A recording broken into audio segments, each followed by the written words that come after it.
இன்றைக்கு 112வது அத்தியாயம் திருமறை குர்ஆனுடைய 112வது சூரா. அதாவது குல் ஹுவல்லாஹு அஹத் அல்லாஹு ஸமத் லம் யலித் வலம் யூலத் வலம் யகுல் லஹு குஃபுவன் அஹத் என்ற இந்த சின்னஞ்சிறிய அத்தியாயத்தினுடைய விளக்கத்தை இன்று பார்க்க இருக்கிறோம். இந்த அத்தியாயம் சூரத்துல் இஹ்லாஸ் அத்தியாயம் என்று இதற்கு பெயர். இஹ்லாஸ் சொன்னா தூய்மைப்படுத்துதல், உள தூய்மை, உள்ளத்தை தூய்மைப்படுத்துறத இஹ்லாஸ் என்று சொல்லுவாங்க. இந்த அத்தியாயத்தினுடைய விளக்கத்தை நீங்க அறிஞ்சுக்கிட்டீங்கன்னு சொன்னா உள்ளத்துல உள்ள இந்த இணை வைத்தலுடைய கசடு பூரா நீங்கிரும். ஏகத்துவம்ங்கிற அந்த பரிசுத்தமான கொள்கை உள்ளத்துல உட்கார்ந்துரும். அவ்வளவு ஆழமாக தௌஹீதை இந்த அத்தியாயம் சொல்கிற காரணத்தினால இதுக்கு இஹ்லாஸ், சூரத்துல் இஹ்லாஸ் என்று பெயர். இந்த அத்தியாயம் நபிகள் நாயகம் ஸல்லல்லாஹு அலைஹி வஸல்லம் அவர்களுடைய மக்கா வாழ்க்கையில அருளப்பட்டதா மதீனா வாழ்க்கையில் அருளப்பட்டதா என்று சொன்னால், பல குர்ஆனுடைய எடிஷன்கள்ல மக்கியான்னு போட்டிருப்பாங்க, சூரத்துல் இஹ்லாஸ்னு போட்டு இது எங்கே அருளப்பட்டதுன்னு பாத்தீங்கன்னு சொன்னா மக்கியத்துன், மக்காவில் அருளப்பட்டது அப்படின்னு சொல்லுவாங்க. ஏன்னா குர்ஆன் ரெண்டு வகையா தான் அருளப்பட்டுச்சு. சில குர்ஆனுடைய அத்தியாயங்கள் வசனங்கள் நபிகள் நாயகம் ஸல்லல்லாஹு அலைஹி வஸல்லம் மக்காவில் இருக்கும் பொழுது அருளப்பட்டது. சில அத்தியாயங்கள் மதீனாவுக்கு வந்த உடனே அருளப்பட்டது. ரெண்டு தான் இருக்கிறது. ஆனால் நம்ம ஏற்கனவே சொல்லி இருக்கிறோம், இது மக்கி இது மதனி என்று நம்ம சொல்வதாக இருந்தா அதுக்கு ரெக்கார்டு இருக்கணும். அது ஆராய்ச்சி பண்ணிலாம் கண்டுபிடிக்க இயலாது. வரலாற்று சம்பவங்களை பொறுத்த வரைக்கும் ஆராய்ச்சியில் அடங்காது. ஒரு வரலாறுல நடந்ததை சொல்வதா இருந்தா நடந்துச்சுன்னு ஒரு ஆள் சொல்லணும். ஒரு சூறா படிச்சு பார்த்துக்கிட்டு இது மக்காவா தான் இருக்கு, இன்னொரு சூறா படிச்சு பார்த்துக்கிட்டு இது மதீனாவா தான் இருக்குன்னு சொல்ல இயலாது. இது மக்காவில் அருளப்பட்டதுன்னு சொல்றா இருந்தா யாராவது சொல்லணும். யார் சொல்லணும்? நபிகள் நாயகம் ஸல்லல்லாஹு அலைஹி வஸல்லம் காலத்தில் வாழ்ந்தவர்கள், சஹாபாக்கள் சொல்லணும். அவங்க தான் அந்த எப்ப இறங்குனுச்சுங்கிறதுக்கு நேரடி சாட்சி. பிந்தி வந்தவங்க சொன்னா கூட நம்ம எடுத்துக்கிற முடியாது. அந்த அடிப்படையில் பார்க்கும் பொழுது இது மக்காவில் அருளப்பட்டது என்று சொல்வதற்கு சில சான்றுகள் இருக்கின்றன. என்ன சான்று என்று கேட்டால், உபய் இப்னு கஅப் ரலியல்லாஹு அன்ஹு அவர்கள் அறிவிக்கக்கூடிய ஹதீஸ், முஷ்ரிக்குகள் இணை கற்பிக்கக்கூடியவர்கள் நபிகள் நாயகம் ஸல்லல்லாஹு அலைஹி வஸல்லம் அவர்கள்ட்ட உமது இறைவனை பற்றி சொல்லித்தான், என்னமோ நாங்க சொல்ற இறைவன் இல்லாத வேற இறைவனை நீ சொல்றிய, அந்த இறைவன் யார்? சிஃப்லனா ரப்பக, உன்னுடைய இறைவன் யார் என்பதை எங்களுக்கு கொஞ்சம் விளக்கமா சொல்லு பார்ப்போம் என்று இணை கற்பிக்கக்கூடியவர்கள் நபி ஸல்லல்லாஹு அலைஹி வஸல்லம் அவர்கள்ட்ட கேட்டாங்க. கேட்டவுடன் ரசூல் ஸல்லல்லாஹு அலைஹி வஸல்லம் ஒரு விளக்கமும் சொல்லல. அங்கே இருந்து அல்லாஹ் என்ன பண்ணிட்டான், இறைவனை தானே சொல்லணும், இதை சொல்லு அப்படின்னு இந்த அத்தியாயத்தை இறக்கிட்டான். இறைவனை பற்றி அவ்வளவு விஷயம் இதுல அடங்கி போச்சு. அவங்க இறைவனை பற்றி விளக்கமா சொல்லுன்னு கேட்டாங்க. அல்லாஹ் 2 வரியில் இணைஞ்சிட்டான். அவ்வளவு விளக்கத்தையும் உள்ளடக்கி இந்த அத்தியாயத்தை இறக்குனா இதை ரசூல் ஸல்லல்லாஹு அலைஹி வஸல்லம் ஓதி காட்டினாங்க அப்படிங்கிற ஒரு செய்தி திருமதியில 3287வது ஹதீஸாகவும், முஸ்னத் அஹ்மதுல 20272வது ஹதீஸாகவும் பதிவு செய்யப்பட்டிருக்கிறது. இந்த 2 ஹதீஸ்லயுமே முஹம்மது இப்னு முயஸ்ஸிர் என்று ஒருவர் தான் இந்த செய்தியை அறிவிக்கிறார். இவருடைய பட்ட பேர் அபூ சஅத் என்று சொல்லுவாங்க. இவரை எல்லா ஹதீஸ்களை மேதைகளும் இவர் பலவீனமான ஆளு, கரெக்டான செய்தியை சொல்றவர் இல்ல அப்படின்றாங்க. அப்ப இணை கற்பிக்கக்கூடியவர்கள் கேட்டாங்கன்னு சொல்றாங்க பாருங்களேன், அதை வச்சுக்கிட்டு தான் மக்காவில் அருளப்பட்டதுங்கிறாங்க. மதீனாவில் அருளப்பட்டதா இருந்தா யூதர்கள் கேட்டாங்க, நசாராக்கள் கேட்டாங்கன்னு வந்திருக்கும். மதீனாவில் அருளப்பட்ட அத்தியாயங்களா இருந்தா எப்படி வந்திருக்கும்னா, நபிகள் நாயகம் ஸல்லல்லாஹு அலைஹி வஸல்லம் அவர்களை யூதர்கள் பார்த்து இந்த மாதிரி கேட்டாங்க, நசாராக்கள் பார்த்து இப்படி கேட்டாங்கன்னு வந்தா அது மதீனாவில் அவங்க 2 பேர் இருந்தாங்க. மக்காவுல யூதர்கள் நசாராக்கள் இருக்கல. மக்காவுல இருந்த ஆட்களை பற்றி முஷ்ரிக் என்று தான் சொல்லுவாங்க, இணை கற்பிக்கக்கூடியவர்கள். இந்த ஹதீஸ்ல இணை கற்பிக்கிறவர்கள் தான் ரசூலுல்லாஹ்ட்ட அல்லாஹ் கேட்டிருக்கிறாங்க. அப்ப ரசூல் ஸல்லல்லாஹு அலைஹி வஸல்லம் விளக்கம் கொடுத்திருக்கிறாங்க. இணை கற்பிக்கவர்கள் கேட்டார்கள் என்று சொன்னாலே அது மக்காவில் தான் அருளப்பட்டதுங்கிற கருத்து வருது, வாஸ்தவம் தான். ஆனா செய்தி சரியா இல்லை. இந்த செய்தி சரியான செய்தியா இருக்குமே ஆனால் இது மக்காவில் அருளப்பட்டதுன்னு கண்டிப்பா முடிவு செய்யலாம். செய்தி சரியா இல்லை. ஏன்னா முகமது இப்னு முயஸ்ஸிர் ஒருத்தர் அறிவிக்கிறாரு, அவர் சரியான ஆள் இல்லை. அதுக்கப்புறம் இதே கருத்தை ஹாக்கிம்ல அவரும் அறிவிச்சிருக்கிறாரு. ஹாக்கிம்ங்கிற நூல்லையும் இதே மாதிரி முஷ்ரிக்குகள் கேட்டாங்க, அப்ப இந்த வசனம் அருளப்பட்டுச்சுங்கிற செய்தி அறிவிக்கிறாரு. அதுல இந்த ஆள் வரல, முகமது இப்னு முயஸ்ஸிர்ங்கிற ஒரு ஆள் வரல, வேற ஆட்கள் மாதிரியே வருது. அதுல வரக்கூடிய அறிவிப்பாளர்கள்ல 3 பேரு யாருன்னு ரெக்கார்டு கிடையாது. 3 நேம் வருது. அவங்க யாரு, நெசமா அப்படி வாழ்ந்தாங்களா, அவங்களுக்கு ஏதாவது வரலாறு இருக்குதா, ஒரு ஹதீஸ் அறிவிக்கிறாங்கன்னா அவங்களுக்கு வரலாறு இருக்கணும், ரெக்கார்டு இருக்கணும், உலகத்தில் வாழ்ந்து இருக்கணும். இந்த வருஷம் வாழ்ந்தாங்க, இந்த வருஷம் இறந்தாங்க, நான் நல்ல ஆள் தான், நம்பிக்கையான ஆள் தான், ஏதாவது குறிப்புகள் இருக்கணும். 3 அறிவிப்பாளர்களுக்கு எந்த ஒரு குறிப்பும் இல்லை. அந்த அளவுக்கு அது யார் என்று அறியப்படாதவர்கள் நிரம்பி இருக்கிறாங்க அந்த ஹதீஸ்ல. அதுவும் சரியில்லை. அப்ப இதை விட்டுட்டு பாத்தீங்கன்னு சொன்னா இது மக்காவில் அருளப்பட்டது, மதீனாவில் அருளப்பட்டதுன்னு சொல்வதற்கு எந்த ஒரு ஆதாரமும் இல்லை. அதனால இந்த அத்தியாயத்தை பொறுத்த வரைக்கும் மக்காவில் அருளப்பட்டதுன்னு சொன்னாலும் தவறு, மதீனாவில் அருளப்பட்டதுன்னு சொன்னாலும் தவறு. அது கண்டிப்பா தெரிஞ்சாதான் விளங்குங்கிறது கிடையாது. இது மக்காவில் அருளப்பட்டாலும் மதீனாவில் அருளப்பட்டாலும் சொல்லக்கூடிய செய்தி நம்ம கரெக்டா விளங்கி போயிடும். இது மாற்றப்பட்ட செய்தி கிடையாது. இது அந்த காலத்தில் இருக்குமோ, இந்த காலத்தில் வேற அர்த்தம் வந்திருக்குமோன்னு சட்டத்திட்டங்களை சொல்ற அத்தியாயம் இல்லை. இது கொள்கையை சொல்ற அத்தியாயம். கொள்கை கடைசி வரைக்கும் மாறவே இல்லை. இஸ்லாத்துல சட்டங்கள், தொழுகைகள், சில முறைகள்லாம் மாறி இருக்குது. கொள்கை அல்லாஹ் ஒருவன்கிறது மாறி போயிருமா? மக்காவில் இருந்தால் அல்லாஹ் ஒருவன் தான், மதீனாவுக்கு வந்த பிறகு அல்லாஹ் ஒருவன், அதுல எல்லாம் மாற்றங்கள் வராது.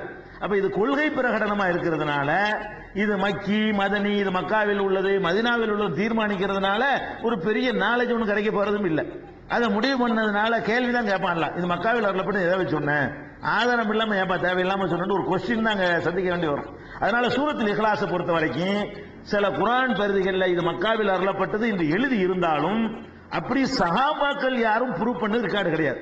அவங்க தான் குர்ஆன் அருளப்பட்ட காலத்தில் வாழ்ந்தவங்க. அல்லாஹ்வுடைய ரசூல் சொல்லணும் அல்லது சஹாபாக்கள் சொல்லணும். அதுக்கு எந்த ஒரு ரெக்கார்டும் இல்லாததுனால அதை மக்காவில் அருளப்பட்டது என்று போட்டது தப்பு, போடாம இருந்திருக்கணும். அது மதீனாவில் அருளப்பட்டது என்று சொல்ல முடியாது. 23 வருஷத்துல எப்போ அருளப்பட்டிருக்கு, அவ்வளவுதான். நபி ஸல்லல்லாஹு அலைஹி வஸல்லம் 23 வருஷ காலத்துல மக்காவிலேயோ மதீனாவிலேயோ இடையில பிரயாணம் பண்ணிக்கிட்டு இருக்கும் பொழுதும் எப்பவோ அருளப்பட்டிருக்கலாம். அது அல்லாஹ்வுடைய ரசூலுக்கு அருளப்பட்டது, அது உண்மை. அடுத்தது இந்த அத்தியாயத்துடைய விளக்கத்தை அறிந்து கொள்வதற்கு முன்னாடி இதுக்குன்னு சில சிறப்புகள் இருக்கு. பொதுவாக குர்ஆனுடைய அத்தியாயங்களை பொறுத்த வரைக்கும் சிறப்பித்து சொல்லக்கூடிய ஹதீசுகள் 99% பொய்யான ஹதீஸ் தான். அந்த சூறாவுக்கு இந்த சிறப்பு, இந்த சூறா ஓதுனா வறுமை போயிடும், அந்த சூறா ஓதுனா பணம் கொட்டிடும்லாம் எழுதி வச்சிருக்காங்க. ஆனா பெரும்பாலான அத்தியாயங்களுக்கு சிறப்பித்து சொல்லக்கூடிய ஹதீசுகள் எல்லாமே பொய்யா தான் இருக்கிறது. சரியான சிறப்பித்து சொல்ற ஹதீசுகள் இருக்குதுன்னு சொன்னா நம்ம ஏற்கனவே 113 114 படிச்சோமே, அதனுடைய சிறப்பை சொல்ற ஹதீஸ்லாம் சரியான ஹதீஸ்களா இருக்கிறது. அந்த வகையில் அல்ஹம்து சூரா நம்ம இதுவரைக்கும் பார்த்த 3மே ஹதீஸ்கள் ஆதாரமுடைய சிறப்பு இருக்கிறது. சூரத்துல் ஃபாத்திஹா படிச்சோம், அது பயங்கரமான சிறப்புடைய அத்தியாயம் என்பதற்கு நிறைய ஆதாரப்பூர்வமான ஹதீஸ்கள் இருக்கிறது. அதே மாதிரி ஃபலக் நாஸ் படிச்சோம், அது ரெண்டுமே சிறப்பான சூறாக்கள் என்பதற்கு நிறைய சான்றுகள் இருக்கிறது. படுக்கும்போது கூட ஊதி தடவிக்கிறாங்க, அப்படி எல்லாம் படிச்சோம், ஆதாரப்பூர்வமான இருக்கிறது. அந்த வகையில் இதுவும் சேரும். சூரத்துல் இக்லாஸ் என்ற இந்த 112வது சூறாவையும் நபி ஸல்லல்லாஹு அலைஹி வஸல்லம் அவர்கள் ரொம்ப புகழ்ந்து ரொம்ப சிலாகித்து சொன்னார்கள் என்பதற்கு ஆதாரப்பூர்வமான நிறைய ஹதீஸ்கள் இருக்கின்றன. அதையும் நம்ம தெரிஞ்சுக்கிட்டு உள்ள போனோம்னா நமக்கு அந்த சூறாவுடைய மகிமை விளங்கும். அதுல என்ன பிரச்சனைன்னு கேட்டா, ஒரு நபி ஸல்லல்லாஹு அலைஹி வஸல்லம் அவங்க காலத்துல ஒரு ஆளை ஒரு சின்ன படைக்கு தளபதியா அனுப்புறாங்க. ஒரு படை அனுப்புறாங்க. அந்த படைக்கு ஒருவரை தளபதியா நியமித்து நபி ஸல்லல்லாஹு அலைஹி வஸல்லம் அனுப்புனாங்க. அனுப்பினவன் அவர் என்ன செய்வார்னு கேட்டா, அவர் தான் தொழுகை நடத்துவார். பிரயாணத்தில் அந்த படைகள் போய்கிட்டு இருக்கும் பொழுது தொழுகை நேரம் வந்தோன்னு தொழுகை நடத்துவார். தொழுகை நடத்தும் போதெல்லாம் என்ன செய்வாராம், தொழுதுட்டு ஓதுவார்ல அல்ஹம்துலில்லாஹி ரப்பில் ஆலமீன் ஓதிடுவாரு. ஓதிட்டு என்ன செய்வார்னா எந்த சூறா ஓதுனாலும் சரி குல்ஹுவல்லான்னு ஓதி தான் முடிப்பாராம். அவர் தொழுகையை முடிக்கிறாங்க என்ன செய்வாரு, இந்த குல்ஹுவல்லாஹு அஹதுங்கிறத ஓதித்தான் என்ன செய்வாரு அவர் முடிப்பார். இப்ப அல்ஹம்துலில்லாஹி ரப்பில் ஆலமீன் ஓதிடுறாரு. அதுக்கப்புறம் இதாஜா நஸ்ருல்லாஹி ஓதிடுறாரு, ருக்குக்கு போக மாட்டாரு, குல்ஹுவல்லா ஓதுவார். இதாஜா நஸ்ருல்லாஹ் ஓதுனாலும் என்ன செய்வாரு, குல்ஹுவல்லா அஹதுன்னு ஓதிப்புட்டு அதுக்கப்புறம் தான் என்ன செய்வார் அவரு முடிக்குவாரு. அப்ப இப்படியே செஞ்சுட்டு இருக்கிறார்.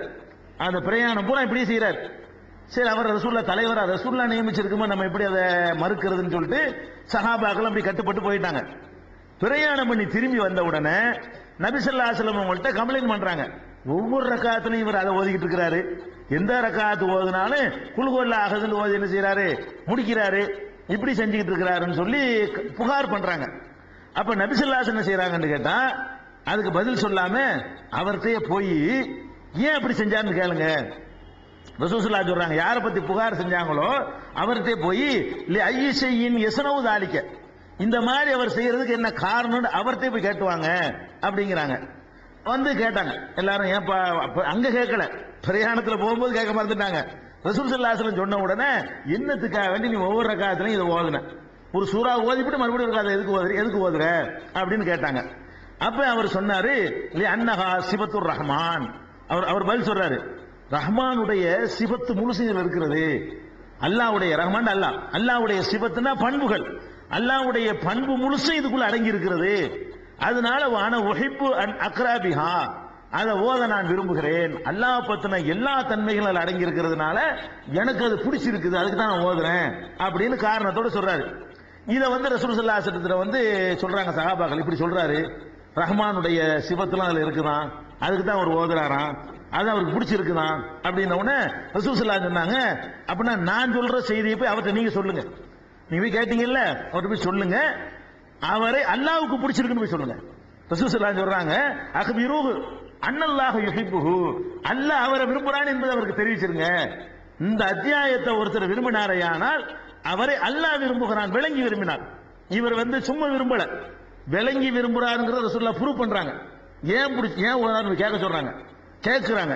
அவர் காரணத்தையும் சொல்றாரு, ஏன் பிடிச்சிருக்குன்னு கேட்டா, அல்லாஹ்வை இவ்வளவு அற்புதமா யார் சொல்ல இயலும், இவ்வளவு சுருக்கமா யார் சொல்ல இயலும், அவ்வளவு அழகான செய்தி அடங்கி இருக்கிறதுனால அல்லாஹ்வுடைய தன்மைகள் பூரா இருக்கிறதுனால நான் அதை ஓதுறேன்னு சொன்னார். அப்படி விளங்கி நீங்கள் இந்த அத்தியாயத்தை ஓதினால் அல்லாஹ் உங்களை நேசிக்கிறான். அல்லாஹ் நேசித்தா அப்புறம் என்னங்க இருக்குது?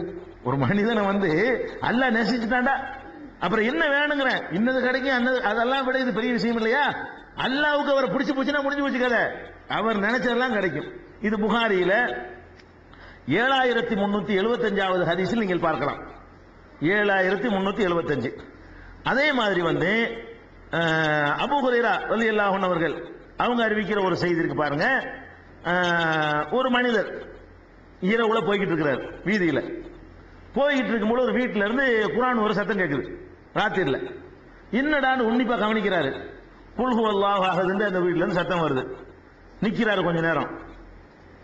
உலமிய குள்ள குஃபுன் ஆகுதுன்றார்ல, அடுத்து உதவது என்ன, மறுபடியும் குழுவல்ல ஆகுதுங்கிறாரு.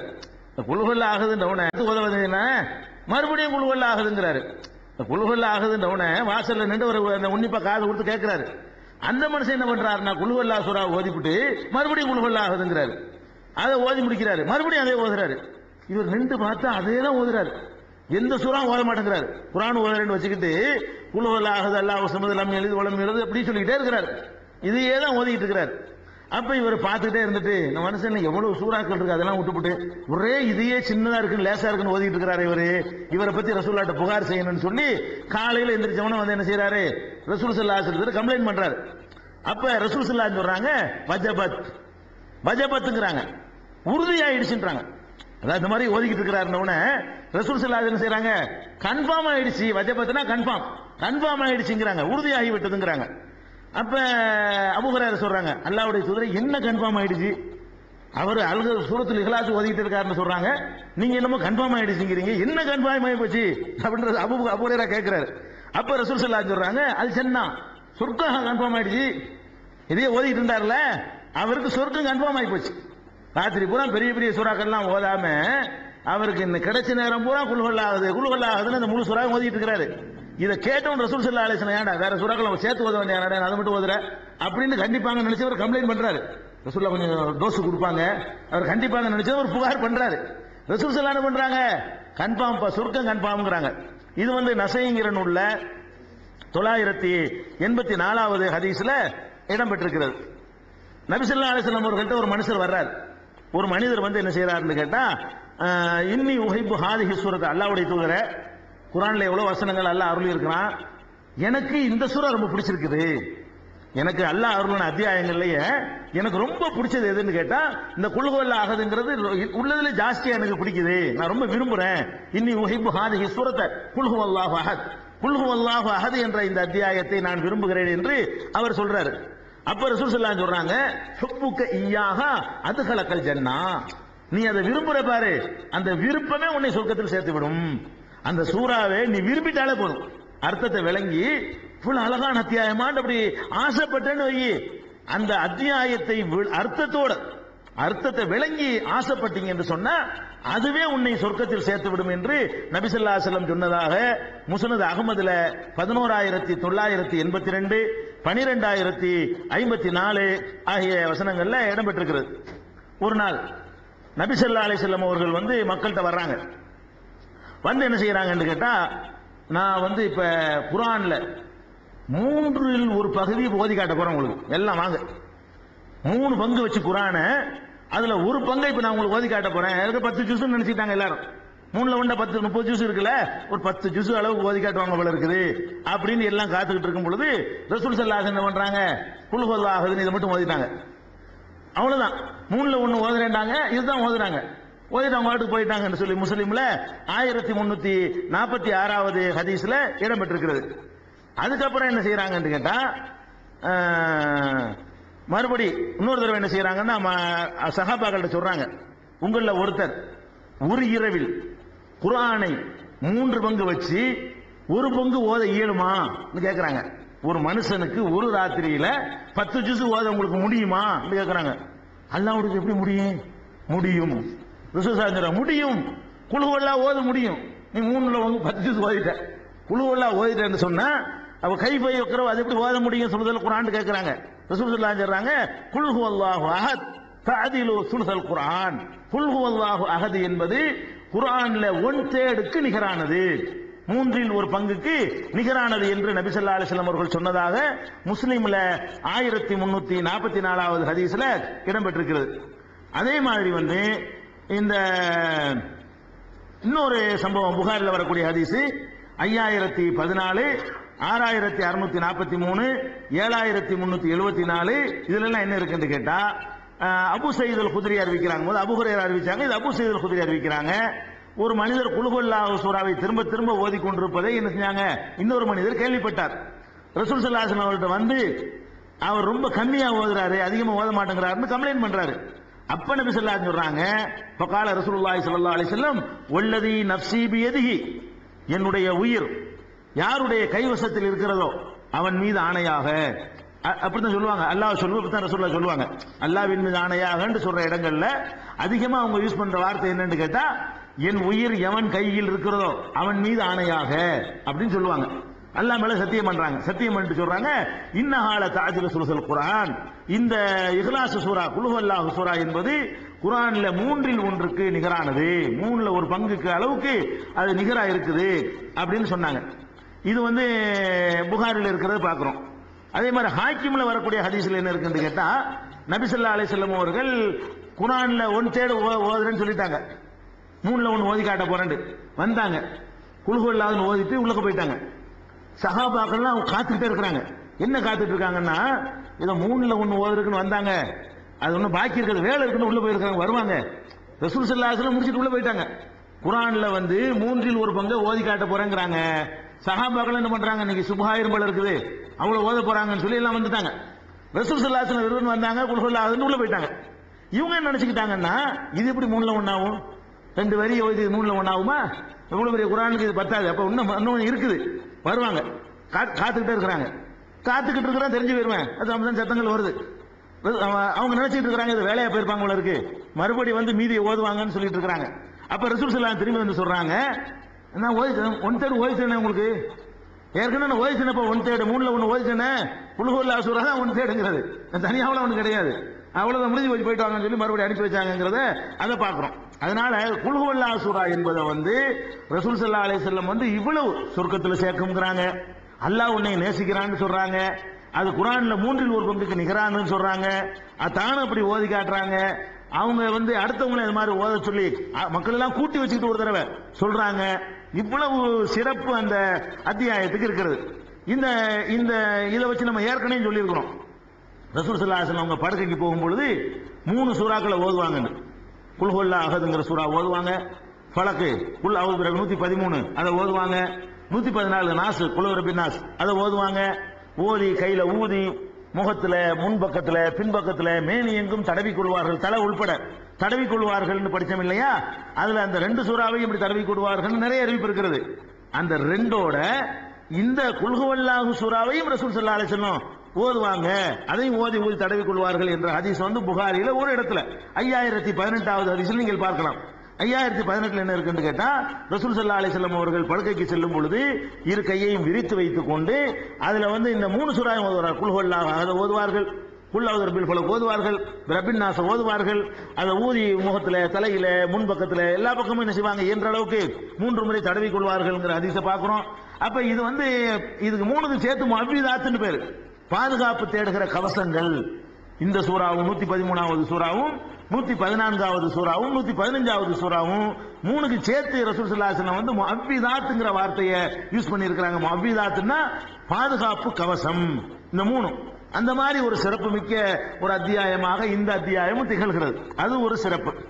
அது மாதிரி ரசூல் ஸல்லல்லாஹு அலைஹி வஸல்லம் அவர்கள் என்ன பண்றாங்கன்னு கேட்டா, இந்த அத்தியாயங்களை முக்கியமான இடங்கள்ல எல்லாம் எவ்வளவு அத்தியாயங்கள் இருக்கிறது, முக்கியமான சில தொழுகைகள்ல பர்பஸா இதையே ஓதுவாங்களாம்.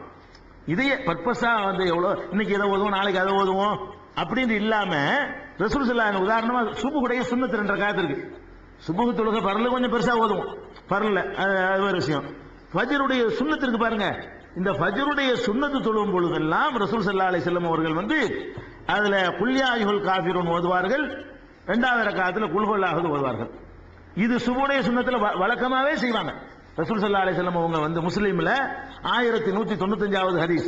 அதுல என்ன இருக்குன்னு கேட்டா, அதாவது இவ்வளவு அத்தியாயம் இருக்கும்போது இன்னைக்கு 2 ரக்காத்துல அதை ஓதுவோம், நாளைக்கு வந்து தப்பத்தியதா ஓதுவோம், அதுக்கு அடுத்த நாள் இன்னாதீன ஓதுவோம், அதுக்கு அடுத்து உள்ளையில் இப்படி மாத்தலாம்ல.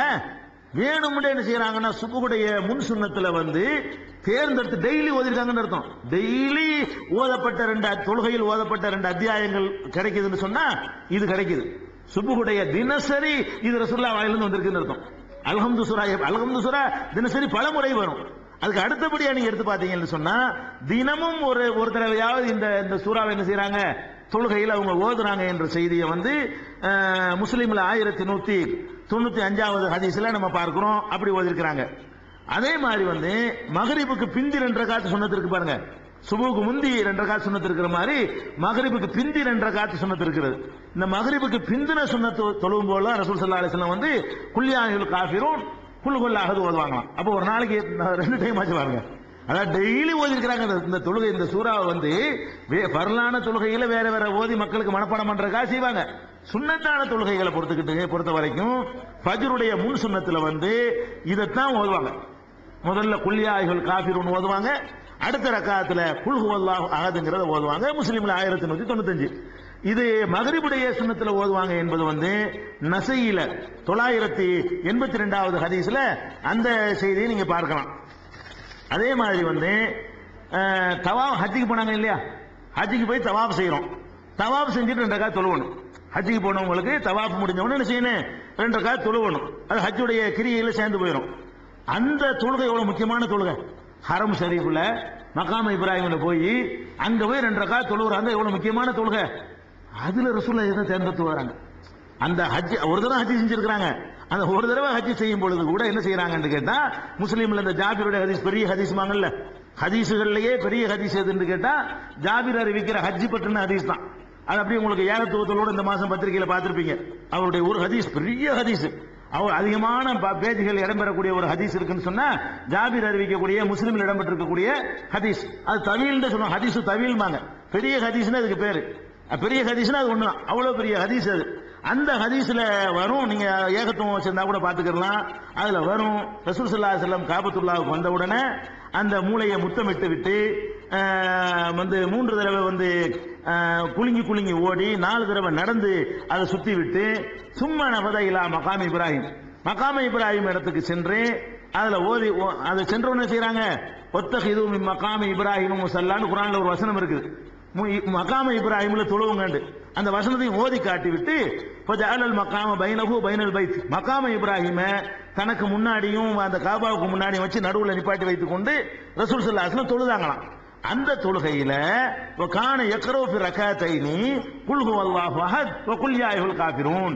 அந்த ஹஜ்ஜுக்கு போய் முக்கியமான இடத்தில் தொழுகிற அந்த தொழுகையில இவ்வளவு அத்தியாயங்கள் இருக்கும்போது ரசூல் ஸல்லல்லாஹு அலைஹி வஸல்லம் யாவும் வச்சுக்கிட்டு ஓதுன அத்தியாயம் எதுன்னு கேட்டா இது 2 செட்டாவே ஆக்குறாங்க. குல் யா அய்யுஹல் காஃபிரூனையும் குல் ஹுவல்லாஹு அஹதையுமே சேர்த்து எல்லாத்துக்கும் ரெண்டும் சேர்ந்து வரும். குல்யாயுல் காஃபிரூனையும் குல்ஹுவல்லாஹு அஹதையும் ஓதினார்கள் என்று முஸ்லீம்ல 2137வது ஹதீஸாக பார்க்கலாம். அதே மாதிரி நபி ஸல்லல்லாஹு அலைஹி வஸல்லம் அவர்கள் தொழுகையில ஓதுறது இந்த குல் ரப்பின் நாஸ் கூட வரக்கானா. இந்த ஃபலக் நாஸ் நம்ம ஏற்கனவே பார்த்தோமே, அது பாதுகாப்பு தரும்போது தூங்கும் போதெல்லாம் ஓதுனாங்கன்னு வருது. நபி ஸல்லல்லாஹு அலைஹி வஸல்லம் அவர்கள் தொழுகையில ஓதுறது இந்த குல் ரப்பின் நாஸ் கூட வரக்கானா. இந்த ஃபலக் நாஸ் நம்ம ஏற்கனவே பார்த்தோமே, அது பாதுகாப்பு தரும்போது தூங்கும் போதெல்லாம் ஓதுனாங்கன்னு வருது. பர்பஸா தேர்ந்தெடுத்து ஒவ்வொரு ரகா குறிப்பிட்ட தொழுகையில அதை ஓதுனார்கள் எந்த அறிவும் பார்க்க முடியல. தொழுகையில் ஓதுவதற்கு ரசூல் ஸல்லல்லாஹு அலைஹி வஸல்லம் செலக்ட் பண்ண அத்தியாயம் எடுத்துக்கிட்டீங்கன்னா குல்யாயுல் காஃபிரூன் குல் ஹுவல்லாஹு அஹத். அப்ப ஃபஜ்ருடைய சுன்னத்துல ஓதுறாங்க, மகரிபுடைய பின் சுன்னத்துல ஓதுறாங்க, ஹஜ்ஜிக்கு போயிருக்கும் போது ஓதுறாங்க, வித்ர்ல ஓதுவாங்க. வித்ர் டெய்லி உள்ள தொழுகை பாருங்க, டெய்லி வருது அந்த தொழுகை. வித்ர் தொழுகையில ரசூல் ஸல்லல்லாஹு அலைஹி வஸல்லம் 3 ரக்காத் தொழுதார்களே. ஆனால் முதல் ரக்காத்துல சப்பிஹ் இஸ்ம ரப்பிக்கல் ஆலாங்கிற அந்த அத்தியாயத்தை ஓதுவாங்க. 2வது அத்தியாயத்துல குல்யாயுல் காஃபிரூன் ஓதுவாங்க. 3வது அத்தியாயத்துல குல் ஹுவல்லாஹு அஹத் ஓதுவாங்க. சலாம் கொடுத்து முடிச்ச உடனே சுப்ஹானல் மலிக்குல் குத்தூஸ் என்று 3 முறை சொல்வார்கள். இப்படிங்கிற ஹதீஸ் நசையில நிறைய நூல்ல இருக்குது.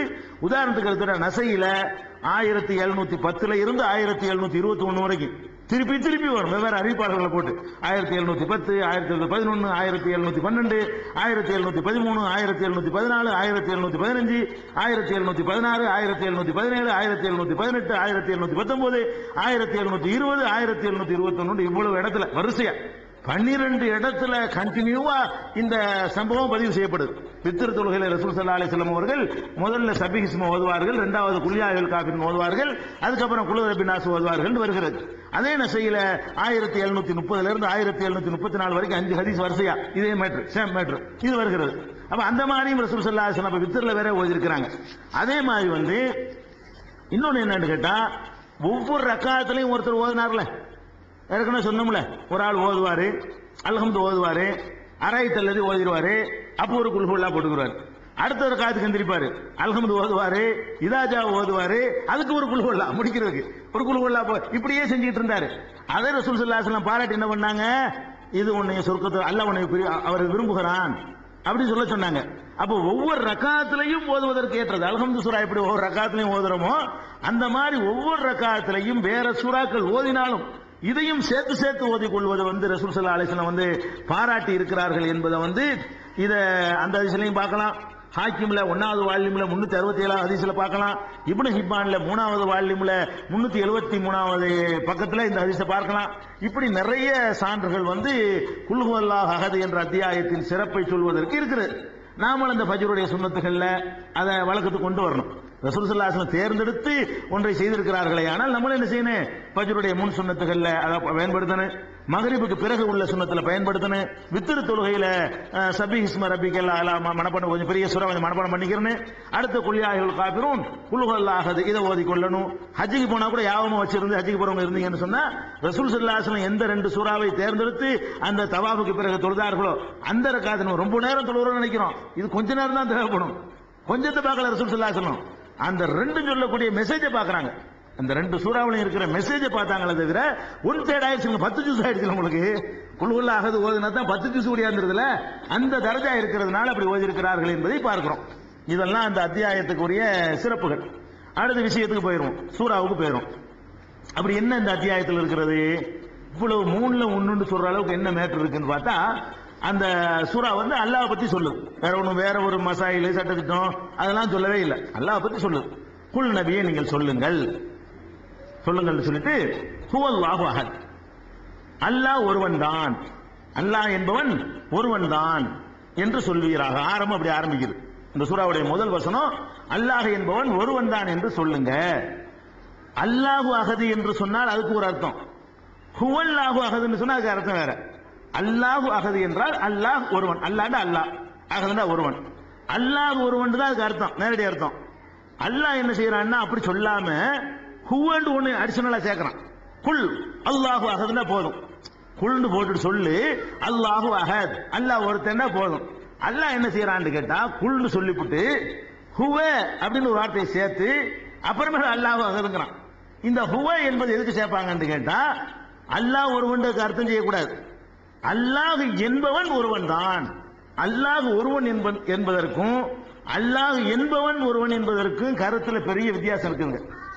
அல்லாஹ் என்பவன் ஒருவன் தான் அர்த்தம்னா அல்லாண்டால ஒருத்தன் தான் இருக்க முடியும்.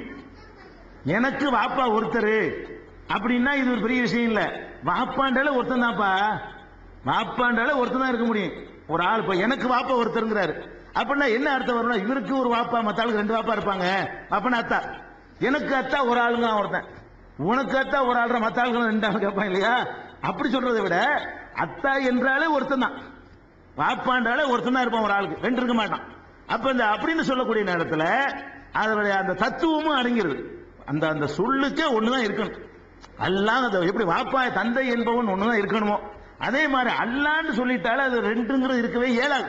அப்படிங்கிற கருத்து வர்றதுக்கு தான் ஹுவன்னு ஒன்னு அல்லாஹ் போட்டு அல்லாஹ் என்றாலே ஒருத்தன் தான். அல்லாஹ் ஒருத்தன் சொல்லல. சூரியன் ஒண்ணுதான், ஏன் ரெண்டு இருந்தா இருந்துட்டு போத இருக்கலாம் தானே? சூரியன் கூட ஒண்ணுதான் இருக்கிறது, ஒண்ணுதான் இருந்த ஆவணுமா? ஏன் ரெண்டு சூரியன் இருந்தா 6 மணி நேரத்துக்கு இது வரட்டும், 6 மணி நேரத்துக்கு அது வரட்டுமே, அதுல ஒண்ணு குடிமொழி போயிடாது. அல்ல ரெண்டு சூரியனை வந்து வடதுருவம் தென்துருவத்துக்கெல்லாம் வந்து ராத்திரி புறம் பகலா இருக்குது, பகல் புறம் ராத்திரியா இருக்கு. 6 மாசத்துக்கு வடதுருவம் தென்துருவத்துக்கெல்லாம் 6 மாசம் பகல், 6 மாசம் இரவு பத்த மாட்டேங்குது ஒரு சூரியன். அங்கிட்டு இங்கிட்டு ரெண்டு சூரியன் நிப்பாட்டி வைக்க வேண்டியதானே? நமக்கு கிடைக்கிற அதே பாக்கியம் அவங்களுக்கு கிடைச்சி போயிரும்ல. ஒரு 3 கூட இருந்தா தப்பு கிடையாது தானே? இருக்குது ஒண்ணுதான் இருந்து ஆவணுமா? ஆவணும்னு சட்டம் கிடையாது. ஒண்ணு இருக்குதே தவிர ரெண்டு கூட இருந்துட்டு போகலாம். சந்திரன் ஒண்ணு இருக்குது, ஏன் ரெண்டு இருந்துட்டு போகுது? இருந்தா என்னங்கிறேன், ரெண்டு இருந்தா என்னங்க? நல்லா அதிக பிரைட்டா இருக்கு, இந்த 2 லைட் போட்டு பிரைட்டா தானே இருக்குது. ஒரு லைட்டுக்கு பதிலா 2 லைட் போட்டா நல்லா 2 பக்கம் நல்லா கவர் பண்ணுதுல, ரெண்டு இருந்துட்டு போகுது. இருந்தாலும் கேடு ஒண்ணு வந்துடாது. ஆனா அல்லாங்கிற ரெண்டு இருக்க முடியாது. சூரியன் வந்து ஒண்ணு இருக்குது, ஒண்ணுதான் இருக்கணும்னு ஒண்ணு கட்டாயம் கிடையாது. அல்லாங்கிறது ஒண்ணுதான் இருக்கிறான், ஒண்ணுதான் இருக்கணும், ஒண்ணுதான் இருக்கிறான், ஒண்ணுதான் இருந்து ஆகணும். அப்படிங்கிற கருத்து தர்றதுக்கு தான் அல்லாஹ் எப்படி ஆரம்பிக்கிறான்னு கேட்டா, குல் அல்லாஹு அஹத் என்று சொல்லாம குல் ஹுவல்லாஹு அஹத், அல்லாஹ் என்றாலே ஒருவன் தான். அல்லாஹ்னு வார்த்தை அது ஒண்ணுதான் இருந்து ஆகணும், ஒண்ணுக்கு மேல இருக்க கூடாதுன்னு கருத்து வருது. அப்ப இதுல ஒரு பெரிய தத்துவத்தை அல்லாஹ் ஃபர்ஸ்ட் நமக்கு சொல்றான். என்ன சொல்றான்னு கேட்டா, சில விஷயங்கள் மனிதன் வந்து அதிகமா இருக்க வேண்டும் என்று ஆசைப்படுகிறான். காசு இருக்குது, நிறைய இருந்தா பெருமை தானே. ஒரு 10,000 இருக்கு, 10 லட்சம் வச்சிருக்கேன்டா, அது பெருமை. ஒரு 10,000 இருக்குன்னு சொல்றவர்கிட்ட போய்கிட்டு நம்ம 10 லட்சம் இருக்குன்னு சொன்னோம்னா அது ஒரு பெருமை. எத்தனை கடை இருக்கு? 2 கடை. 2 கடையா? 200 கடை இருக்கு, இது பெருமை. 2 கடை இருக்குங்கிறவன்ட்டு போய்கிட்டு 200 கடை இருக்குன்னு சொன்னா என்னது? பெருமை தானே? பெருமை. 2 விட 200 இருந்தா சிறப்பு. எத்தனை சட்டை இருக்கு? 4 சட்டை. 4 40 இருக்குடா எனக்கு, பெருமை இது. அப்ப சில விஷயங்கள் வந்து ஜாஸ்தியா இருந்தா தான் இருக்கு, அது வந்து சிறப்பா இருக்கும். கம்மியா இருந்தா சிறப்பு இருக்காது. எவ்வளவு ஜாஸ்தியா இருக்குதோ அவ்வளவுக்கு பெருமை உள்ளதா இருக்கிறது. அதே மாதிரி இருக்கிறான், எங்க நாட்டில் நிறைய அறிவாளிகள் இருக்கிறாங்க அப்படிங்கிறோம். எங்க நாட்டில் நிறைய கிறுக்கங்க இருக்காங்க, இது பதிலாகுமா? ஒருத்தன் சொல்றான் எங்க நாட்டில் நிறைய அறிவாளி இருக்காங்க, அறிவாளி நிறைய இருக்கிறது சிறப்பு. இன்னொருத்தன் பதிலுக்கு சொல்றான் எங்க நாட்டில் கிறுக்கங்க எவ்வளவு இருக்கான் தெரியுமா? 10 லட்சம் கிறுக்கங்க இருக்காங்க. ஆனா கிறுக்கு போயில அந்த இல்லையா, இவனால ஒரு ஆளா சேர்த்துக்கிறோம். அப்ப இதெல்லாம் ரொம்ப இருக்கக்கூடாது. சில விஷயங்கள் குறைவா இருந்தா தான் நல்லது, சில விஷயங்கள் அதிகமா இருந்தா நல்லது.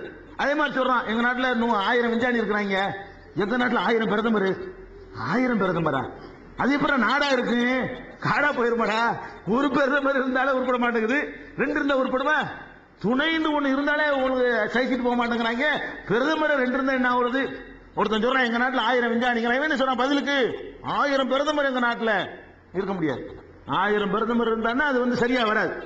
அதே மாதிரி சில விஷயங்கள் வந்துங்க கம்மியா தான் இருக்கணும், சிலது ஒண்ணுதான் இருக்கணும். சிலது கம்மியா இருக்கணும், சிலது என்ன இருக்கணும்? ஒண்ணுதான் இருக்கணும். பிரதமர் ஒண்ணுதான் இருக்கணும். எங்க நாட்டுக்கு ஒரு பிரதமர் சொன்னா அதுதான் சிறப்பே தவிர எங்க நாட்டுக்கு 3 பிரதமர் சொன்னாலும் அது கேவலம். அப்படி சொல்லக்கூடாது. எனக்கு 10 அத்தா இருக்கிறாரு. 10 அத்தா? மானம் கட்டவன கேட்கவா இல்லையா? ஒருத்தர் வந்து எனக்கு 10 பிள்ளை இருக்குன்னு சொல்லும் பொழுது இன்னொருத்த பதில் கிட்ட சொல்றான் எனக்கு தான் 10 வாப்பா இருக்காரு அப்படின்னு சொன்னா என்ன ஆகும்? 10 பிள்ளை இருக்குங்கிறதுல உள்ளது ஓகே, 10 வாப்பா இருக்காருன்னு சொன்னா 10 அப்புறம் 1 தானடா இருக்கணும், இது எப்படி 10 2 இருக்க கூடாதடா கேட்பா இல்லையா? இதெல்லாம் எப்படி ஒண்ணுக்கு மேல இருக்க கூடாதோ, ஒரு பிரதமர் எப்படி ஒண்ணுக்கு மேல இருக்க கூடாதோ, ஒரு தகப்பன் எப்படி ஒண்ணுக்கு மேல இருக்க கூடாதோ, ஒரு பொம்பளை சொல்றா எனக்கு 4 புருஷன், ஒத்துக்குருமா? 4 புருஷனா? ஒரு புருஷன் இருக்க முடியுற கேவலமா இருக்குமே இல்லையா? அதிகமா சொல்ல கேவலம் தானே. அது உன்னோட நிறுத்தினா கேவலம் கிடையாது. அப்ப சில விஷயங்கள் வந்து ஒண்ணுதான் இருக்கணும்.